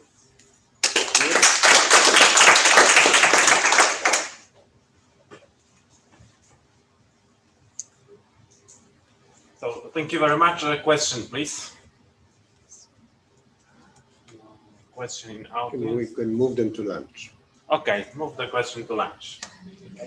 Thank you very much. We will have the lunch. See you after lunch break. Okay. Dziękuję bardzo. Teraz jak już przypinał czas. Tak. Ile tych ludzi online do każdego pisałem, że mało 5 minut. To jest czy persony. Tak,